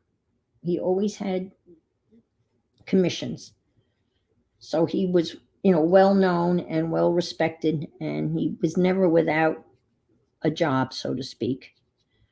And he always said that he was not a sculptor, and he wasn't a painter. And so you say, well, what was he? And he just considered himself an artist, I guess mixed media. But the last thing he was given to do was to be the architect of St. Peter's Square. So he designed St. Peter's Basilica in Rome. And he was in his 80s when he did that.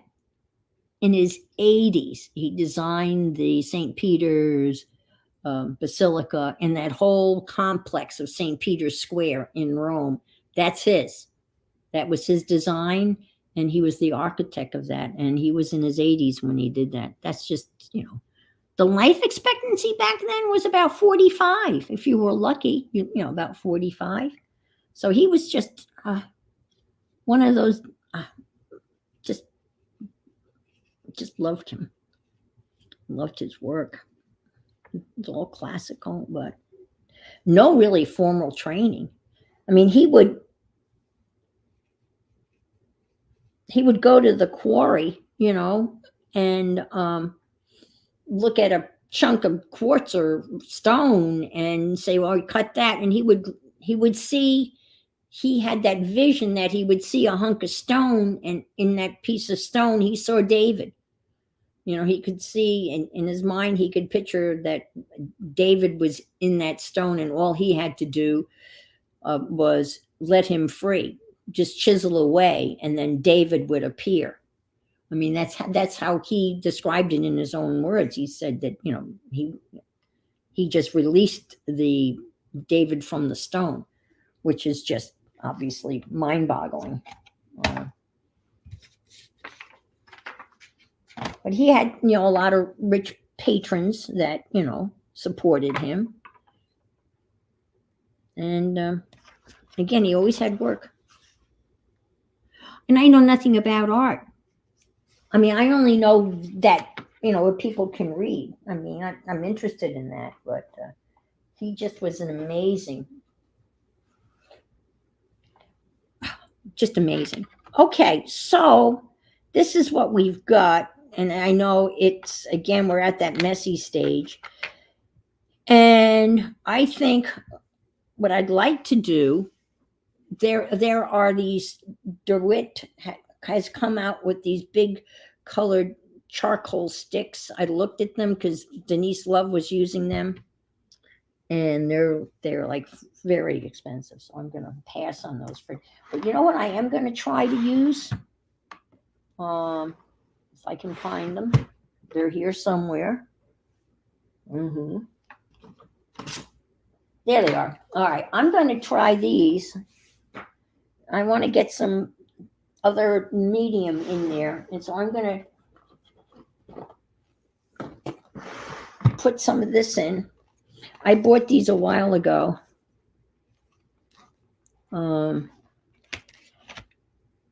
Oil pastels. I have another set that I've never used, never liked. I kind of like these better. And I've got some. Look, I've got these colors. I could have used these. So I'm going to use some of these because these colors. Look how close that is. But I thought this would be good just to do some circles, right? You can never have enough circles. So let's do some circles. A circle here. All righty. And let's do, ooh, look, there's even a beige and a brown here. How about, let's make some coffee marks. Coffee marks.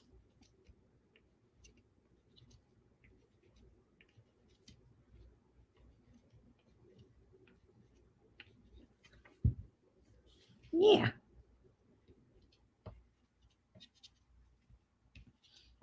Some coffee marks. I like that. And let's see, we got another brown here. Almost all of those colors are in this. I never even thought of opening this, but almost all those colors. Here's another brown, which is more like a poopy brown.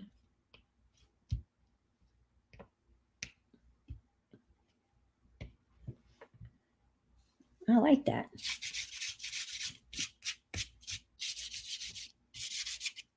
Let's do some dots here like that. Little circles.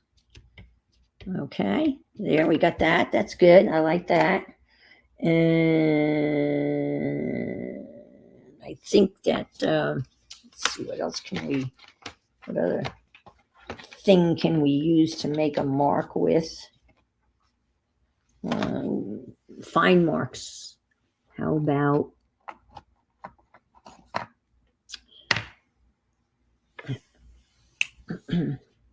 let's do, oops.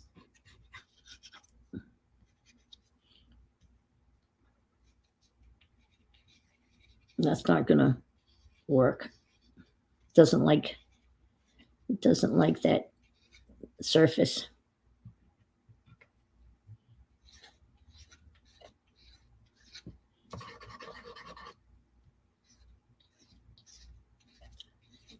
Oh, I know. I know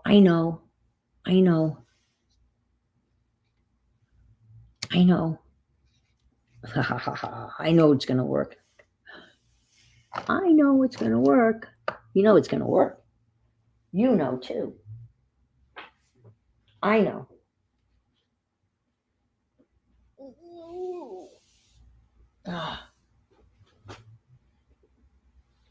These are gonna work. Yeah, this is gonna work. Okay. This is definitely gonna work. All right.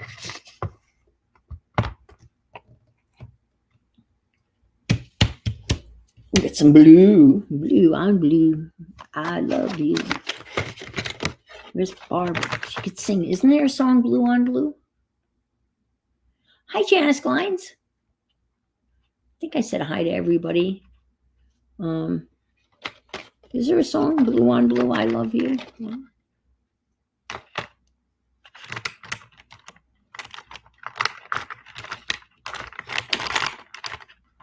I got that blue.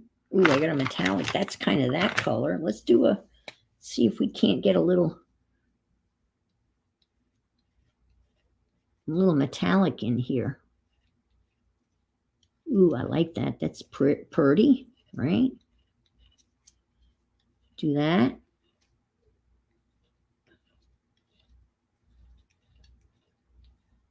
It is having trouble, but that's okay.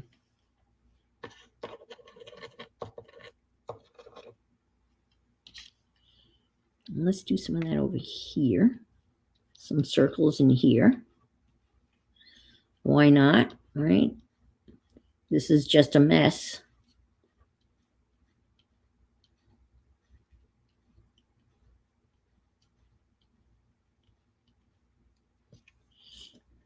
Yeah, I like that. I like that. I like that. Let's do some over.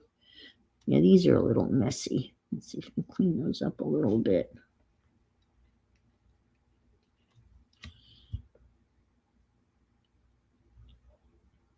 The guy came and the saga of my broken window, part 2. I knew he tried to pull a fast one over me. And I didn't say anything, but I tell you that really just pisses me off. When people think that, you don't know because you're an old lady or whatever. And I think I told people maybe on Sunday or that I knew when he put replaced that piece of acrylic, I knew that it was not the right acrylic. Acrylic comes in widths and thicknesses. And I knew what he put in was not the same thickness as what was in there originally. It was a much thinner, very cheap piece of acrylic. And he made up some story. Oh, yeah, well, they went to Lowe's and they got this. And I'm thinking to myself, bullshit. That's just not true at all.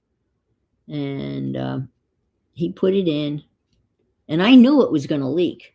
I knew it was going to leak. I knew it.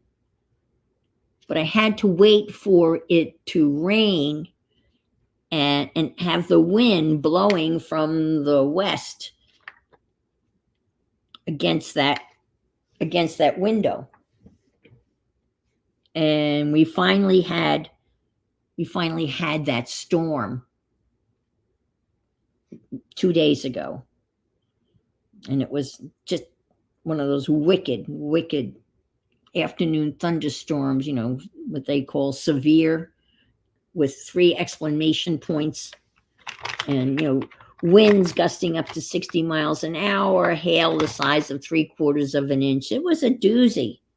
The only good thing about these things is they typically don't last that long, but that doesn't make them any less terrifying. Sure enough, here came the water, and I had a gigantic puddle of water. Now there's tile out there, so it can't hurt anything, but there was water everywhere. And so I called. I think maybe some straight lines, maybe here. Maybe that would look good. I don't know. We'll just try it. Ooh, I like that. I like that. So I called maintenance and I said, well, I said, the piece of acrylic that, Kevin installed last week was really not the same type of acrylic that was there. And I said to the lady, I said, I was pretty sure it was going to leak, but I had to wait until it rained and have that, So she didn't argue or anything. She said, okay, I'll let Kevin know. I like that. So I think I'm going to try to carry this through here. So he showed up later that day, and he was giving me some song and dance about this piece of acrylic and that, it wasn't acrylic, it was Lexacrylic. And I said, okay. I said to him, and I looked at him and said, you know that what you put in, they all do exactly. I said to him, you know that what you put in was not the same quality that was there originally. I said, you know that. You go, oh well, well, giving me all this, and then he finally kind of admitted that, yeah, he knew, and that there was a sealant that's supposed to go around the acrylic to seal that, right? And he didn't have it, so he didn't bother putting it in. And he admitted to not putting that sealant. It looks like double-sided tape, basically. And he admitted not to putting that in, and that he should have. No shit, Sherlock. Excuse me. And so, and then he admitted that, yeah, that was not the same. That was not the right thickness. And but he put it back in. He put the sticky tape on it, and then he said there was somebody else. I think I'm going to do those little birdie things, but in blue. So he put the thin acrylic back in with the tape around it, and then he told me that there was someone else here that had a window broken. It's hazardous living on a golf course. The windows get broken. It's just the nature of the location. And he said that they had super special frosted acrylic, and each window pane cost $700. And he said that he had a piece of that left, and if it fit, if he had enough left, would I be interested in trying that? And he said that was the 3/16 acrylic. And I said, well, the 3/16 is the right thickness. So I don't know what the frosting's going to look like, but he'll come by with that eventually, and we'll try it out. We'll see what happens. But I knew it wasn't the right. You could tap it, you could tap it. I could tap the acrylic, and you could hear that it was a thin piece of crappy acrylic. And I had paid extra money to have the thickest acrylic that they can put in that type of, porch area. And it says on it that you have to remove the windows if the wind is over 75 miles an hour. So every time there's a hurricane, I sweat that out. And I was thinking, if I move to Utah, there won't be any friggin' hurricanes, will there? There's really no weather to speak of in Salt Lake City. I mean, they get some snow, but not much down in the valley. Down in the valley, there's not much snow. I kind of like this kind of like little bird on a wire thing. I don't know. It kind of appeals to me. I think that I'm going to do one of these going this way. And then I think it'll be time for some gold again. And blue and gold. I mean, my gosh, how many schools?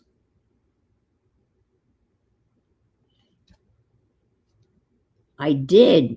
I'm kind of holding, I don't know. I'm hanging out. Becky's taking a break. She's sewing up a storm, and she said she wasn't going to be back until September. And this is not like, I don't know whether it's something I'm going to do on a regular basis. It just has turned out that way, that I'm just farting around and I'm turning the camera on. And people have been kind enough to show up and listen to me ramble about acrylic and broken windows and what else? Michelangelo and all sorts of interesting different bits and pieces of conversation. Oh, I have to share with you. Wait a minute, let me just do these. I didn't like that blue. I want this. And I am going off these color cube cards.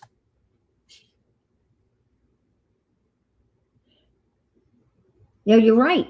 You're absolutely right, Lori. And yeah, you're right, unfortunately. And I think I mean, the worst ones are mechanics when they really think women know nothing about cars. One of the best little mini courses I ever took, it was called Powder Puff Mechanics for Women. And it was like a VOTEC at the vocational school, and they offered it, one of their evening courses, and it was great. It was super.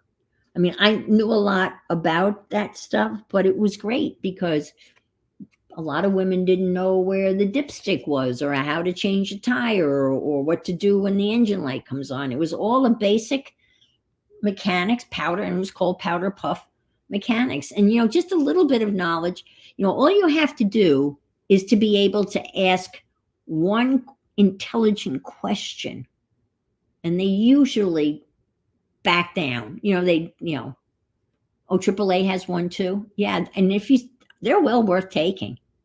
They really are. They're very, I mean, you don't have to be able to, I'm very proud. I actually put a whole new set of ignition wires in the car that I had once upon a time.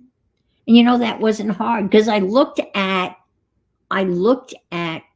how the ignition wires were put together in the car, and I took them out, labeled them.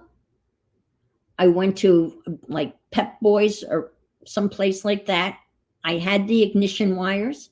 I said, I need new ones of these. He gave me the new ones of these.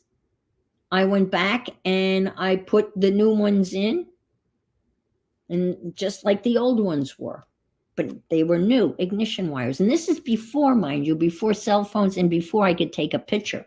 You couldn't take a picture. Look how easy it is now. There's a YouTube video and you can take a picture, and you can fix stuff yourself. It's very, but just to have a little bit of knowledge so you're not so vulnerable. I guess that's the point, because if you're a single lady, or my ex-husband wouldn't know where the dipstick is, in a car, because that just didn't interest him. He could care less about that stuff. That kind of stuff interested me. When I was in high school, I dated a guy, and we were into sports car rallies. So we went on a sports car rally every Sunday, and he had an Austin Healey 3000. And what you would do, you would meet in a parking lot, and it only cost $5. And back in those days, nobody had any money. He didn't have any money. I certainly didn't have any money. And you would meet in a parking lot at, say, 9:00, and they would hand you a set of directions, and you would take off. And as you took off, they would write down, the license plate, the car that you were driving, and the time that you left. So say that by the time we took off out of the parking lot of a Sears, and this was on Sunday, back in the day when all those stores were closed, believe it or not, they weren't open on Sundays because of the blue laws. And they would write down, okay, Austin Healey left parking lot at 10:23. Now, the goal was to not get lost, and there would be hidden checkpoints along the route. And as you went through, they would check your time. They would write that down, and then you would get points, plus or minus, as to how close you were to the right time. If you were going the correct speed and you hadn't gotten lost, you should arrive at a checkpoint at X time. And then they would look at the time that you should have arrived. And if you were late or early, they deducted or added points And that's how they kept score.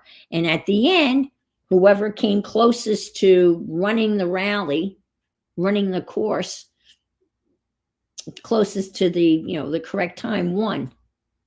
And we'd usually meet in a pizza hall somewhere, have a pitcher of beer, and trophies would be given out, and that would be it. And we did that almost every Sunday. So it was fun. And this guy was so patient because I got us lost all the time. Your daughter's mechanically inclined, but that's great. That is so super. In the mines here in Aussie, they prefer women truck and machine drivers because they look after their vehicles, less repair. I bet. Isn't that interesting? That is so cool. That makes sense. Yep. Well, I learned how to shift, right off the get-go. And that's, again, something you never forget, how to shift a car. That's just something that you just never forget how to do. I think I'm going to do some blue thingies here. And then I'll do some, I know what I'm going to do. Oh, I have an idea. As they say in New York, idea. I know what I'm going to do. And then we're going to, okay. Whoops. Yeah, because you can barely see that, but I'm just going to do this for now. All right. Do that. And this is what I'm going to do. This is the plan, Stan.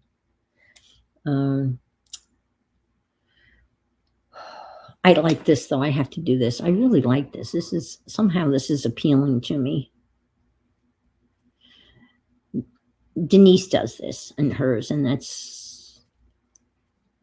think she was doing little leaves, but I like the little birdie, kind of the little V look. I think I like that. All right, so this is what I want to do. What do you think this is going to look like? I'm thinking, can we do this? Outline this in gold? I think we can. I don't know whether that shows up or not, but it should. Yeah, it will. Oh my God, yes. In the UK, that would be, I don't know whether I could do that. That would be, that's right. That's because in the US, you're shifting with your right hand. In the UK, you'd be shifting with your left. And if you're right-handed, God, that would be awkward. Yeah. We all, this little group, Don and, and his sister and his sister's boyfriend, we all had, sports cars. John was in a yellow XKE Jaguar. Don was in a British Racing Green Austin Healey. British Racing Green is my favorite color. I had a Sunbeam Alpine, like the Get Smart car, the car that Get Smart drove. I had one of those.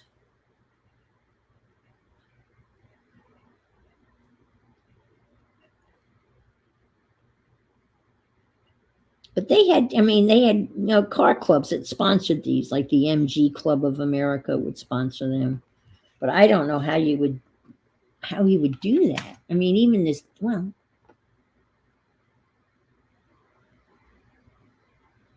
battery change, brakes, tires, and all. Oh, wow. Brilliant. That's brilliant. My father was not mechanically inclined, so that would not have been an option to learn anything like that from him. My grandfather, on the other hand, and my younger brother, they're the type of people that could tear anything down, apart, and put back together again almost blindfolded.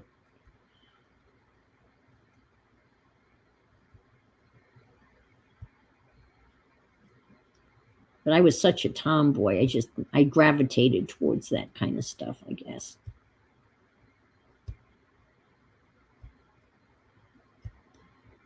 This kind of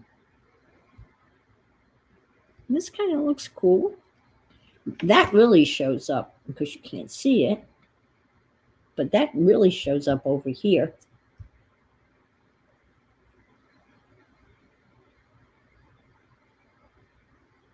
Okay, same in Aussie. Okay, they drive on the right hand side of the road, whereas we arrogant Americans like to say you drive on the wrong side of the road.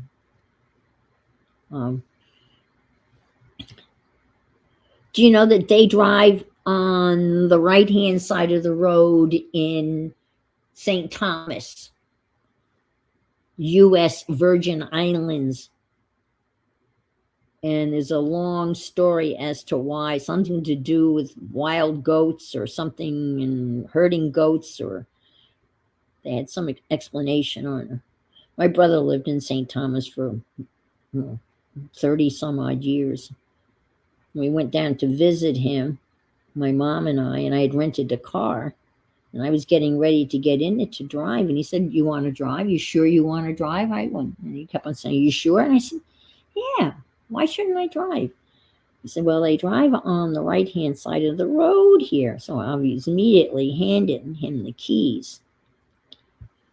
But all on the island, there are signs on the roads that just say, "Keep left, keep left, keep left." There's signs everywhere because they've got so many tourists, so many American tourists, right, who are in the U.S. Virgin Islands. They have to be reminded to look left, keep left, and mind your, be careful, because I'm just assuming there must have been a lot of accidents. And he had a friend that literally, I don't really like this in here so much. I'm not crazy about that.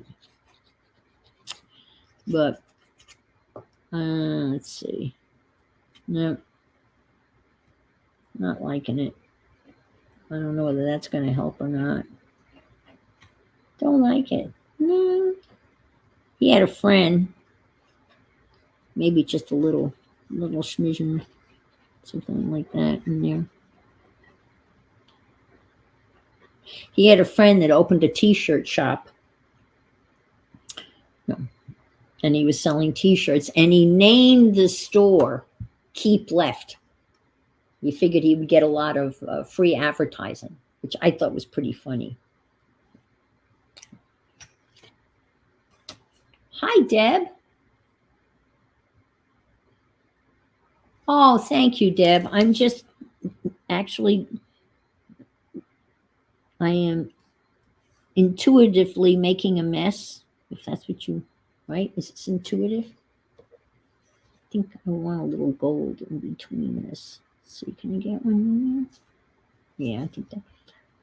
It's just, I'm following, I bought those cards, and so I'm following, Angela called out number 25, so I picked card number 25, and this is the palette that I'm following, kind of. And then you turn it over, and it gives you the different shades and the names of the. So this is this plus gold, because I have to have a little gold, because gold makes everything a wee bit better. And so right now I'm just finishing up some doodling, and I'm probably gonna do some splats and then call it quits, because I think 3 o'clock Shannon comes on, the art junkie. I'm pretty sure she comes on at 3 normally, I think. I don't want to.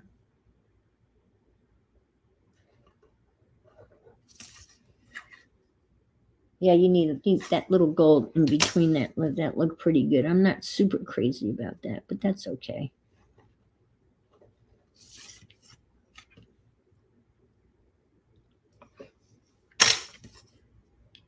Yeah. I'm going to scribble around this a little bit more.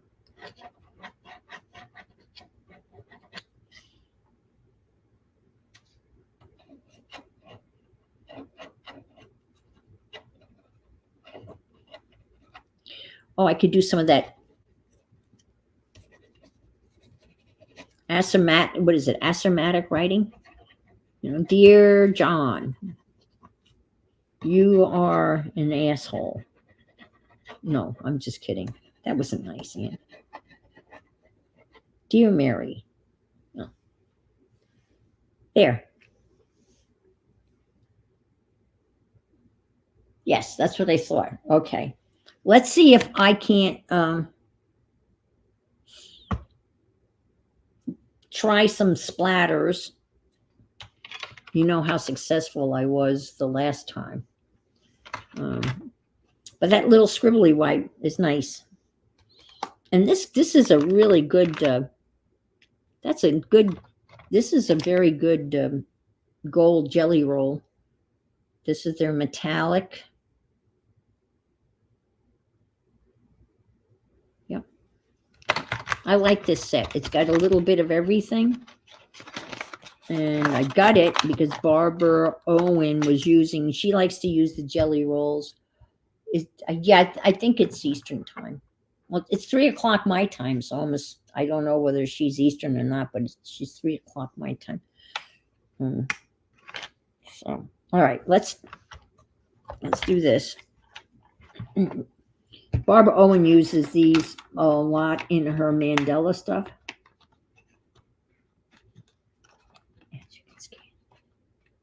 Yes. Oh, for Christmas cards? You think these are Christmas? I could do it with Christmassy colors, you know.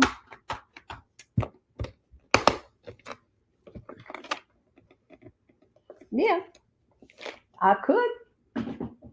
I'm just getting into scanning now, and I love it. I never used to scan anything. I mean, I would just do a flat out copy of something, you know, put it in copy.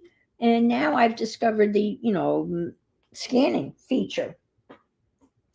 I don't really understand the difference, except that when you're scanning, you can set the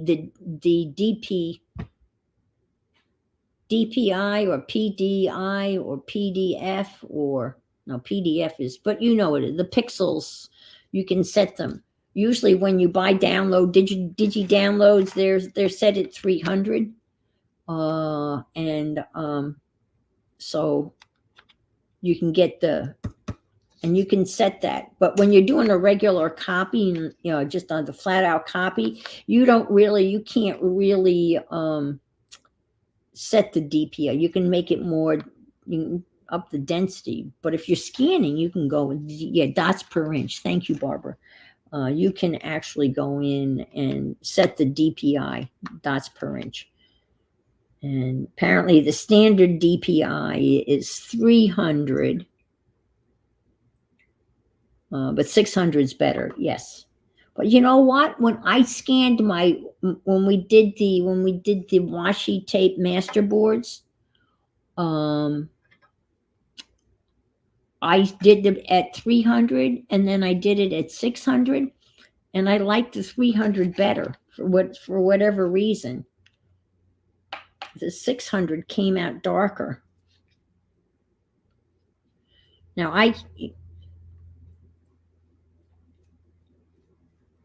the nice thing about, I can set up the scanning and I can set all of those features, right? And then I can print it on my color laser printer, which is kind of cool.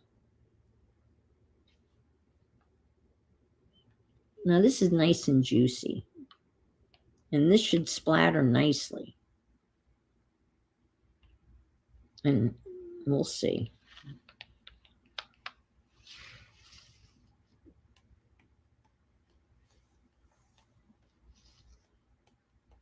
Oh, it is. And it is splattering nicely. You can do the old fling, fling, fling. Having a fling.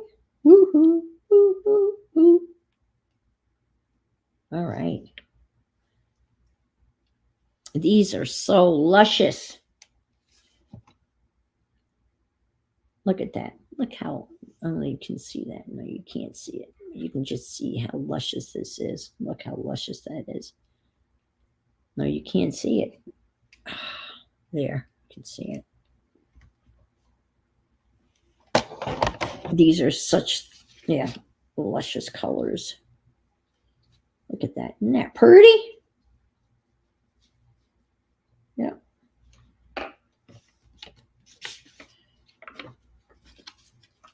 Well, I think that's it, ladies. It's been wonderful. Thank you for keeping me company while I intuitively I'm typing without my words. You know what I did the other day? These are Kurtaki, the same people that make the Gambi. Where's the box here? And these are all their. I got them on Amazon, and I bought this set and pearl colors and gem colors.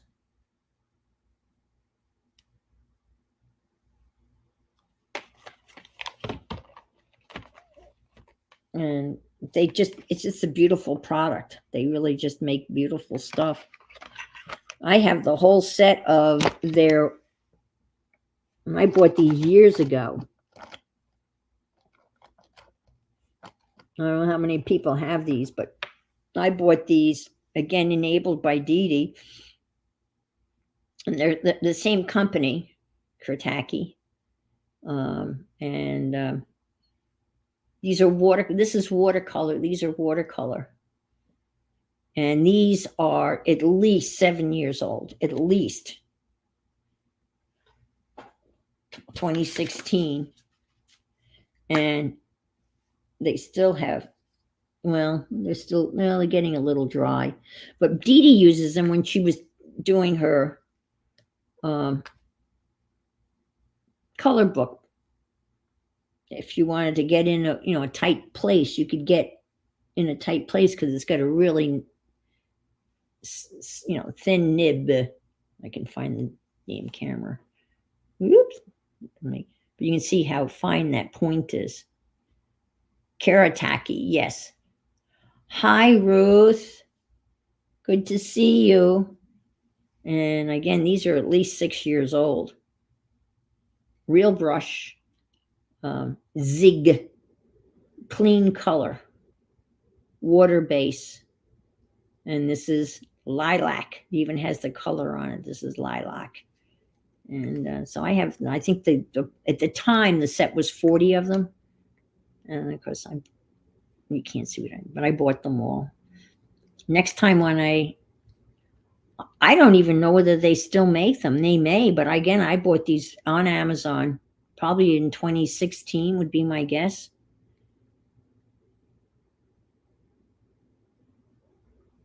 Okay, you have yours? Yeah. Yeah.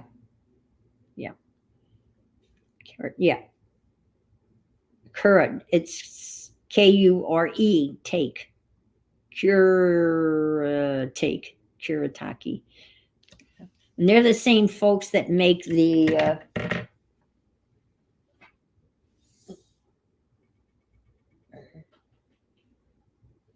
that's the same company that makes these. The Gambia. These, well, you can see I've really used these a lot. And these are just, oh, you've had yours since 2016 too? Oh, wow. Okay. And I'm waiting on, they've come out with a Art Nouveau palette of this type. And these are, yeah. And this color book, watercolor guidebook that has all of these exercises in it. This is, I just lucked out. This is the set that she's using to teach, to go through the book. So I've been using that. But these colors are just so vibrant. And so, yeah, I've had these for a while too.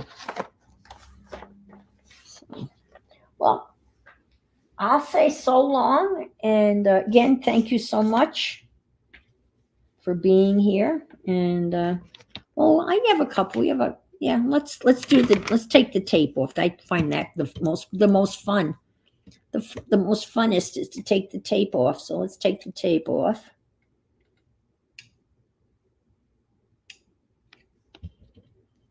Now, I'm finding using those cards because I have a real trouble with palettes, and it's kind of nice to get a little help. And again, I could go to probably any magazine. See, that shouldn't be doing that. I know someone said take your heat gun to it.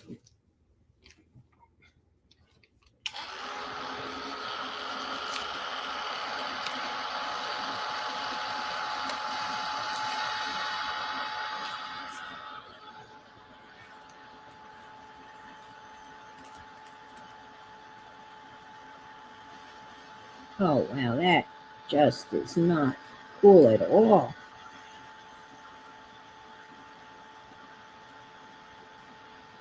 Aw. Look at that. I am not happy with Alvin.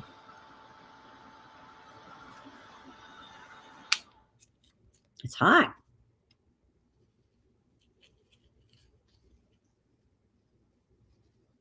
Because it could be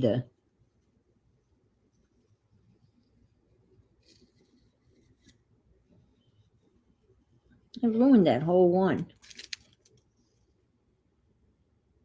See, that's coming off.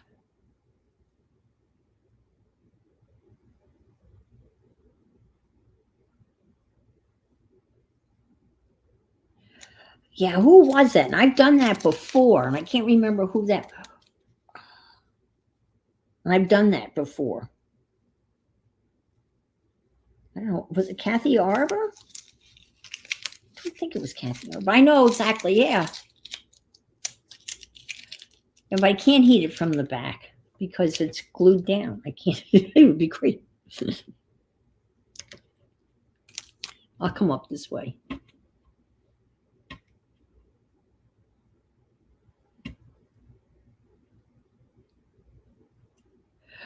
Well, New York City is in Eastern Standard Time.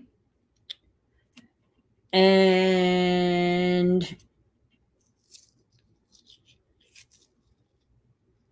Nebraska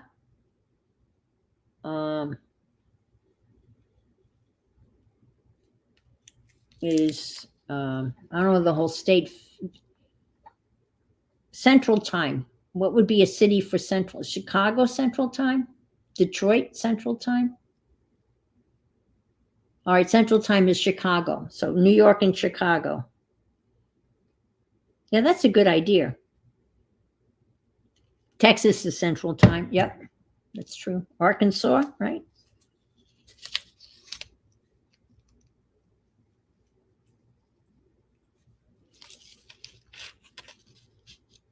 Amarillo, Texas.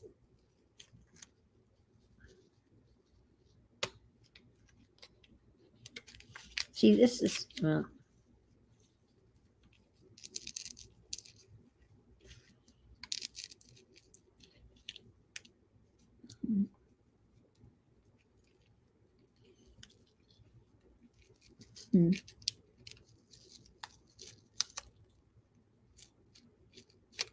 right. That's unfortunate. I will have to do something about that. I can glue that down or just cut it or something. And I don't know, maybe it's the paper. Well, but you're not. What are you? You're Pacific time. You're 3 hours earlier. It's only 10 to 12 where you are, right, Bart? Oh, see, it's doing that again. I don't know whether it's maybe it's the paper. I don't know.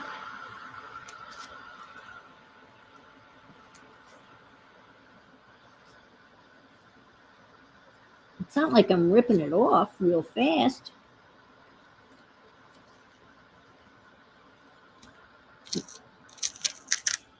And this is tape. This is drafting tape for, to tape down drafting, if you're doing a blueprint thing. It's not even painter's tape. Got to remember, I go to the grocery store tomorrow. They might have it. Okay.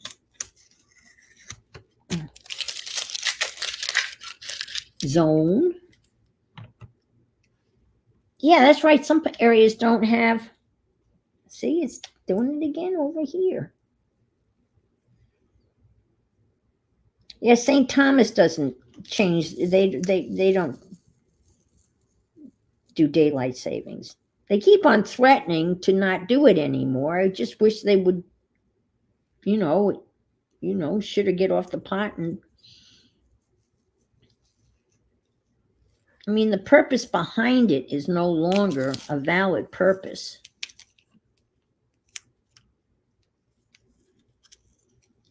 And the same thing with the school calendar. The school calendar is based on the fact that all these kids are working on farms. They're not working on farms.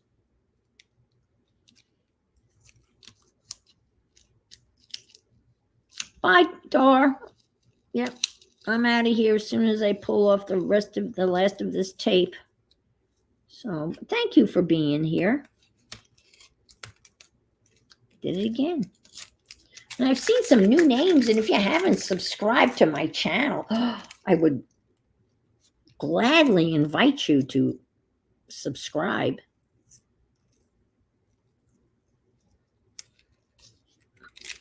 That's a slow process, getting subscribers. Slow process.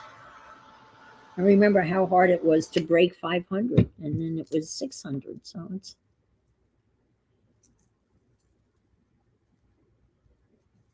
See this right here? Right here is perfect. It is a perfect line. It's amazing. Absolutely couldn't be better.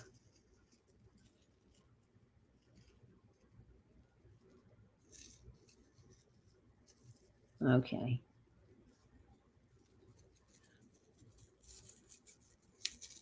There we go. And this has got to be.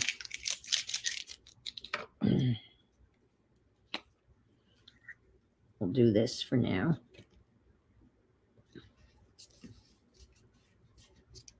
Well, or tear it off completely. There you go. All righty. So we got 2 done. Where's the other one? I'm happy. Look, we got this one, black and white and gold, and we got this one. Yeah. Okay. Well, maybe next week we can do this again, and you guys could do it too. Yeah. You could do it again. You could do along with me. That would be fun too. All right. Have a good day. Have a good afternoon, and go over and check out Shannon at the Art Junkie. Thank you. Thank you, everybody. You're so kind. Bye-bye.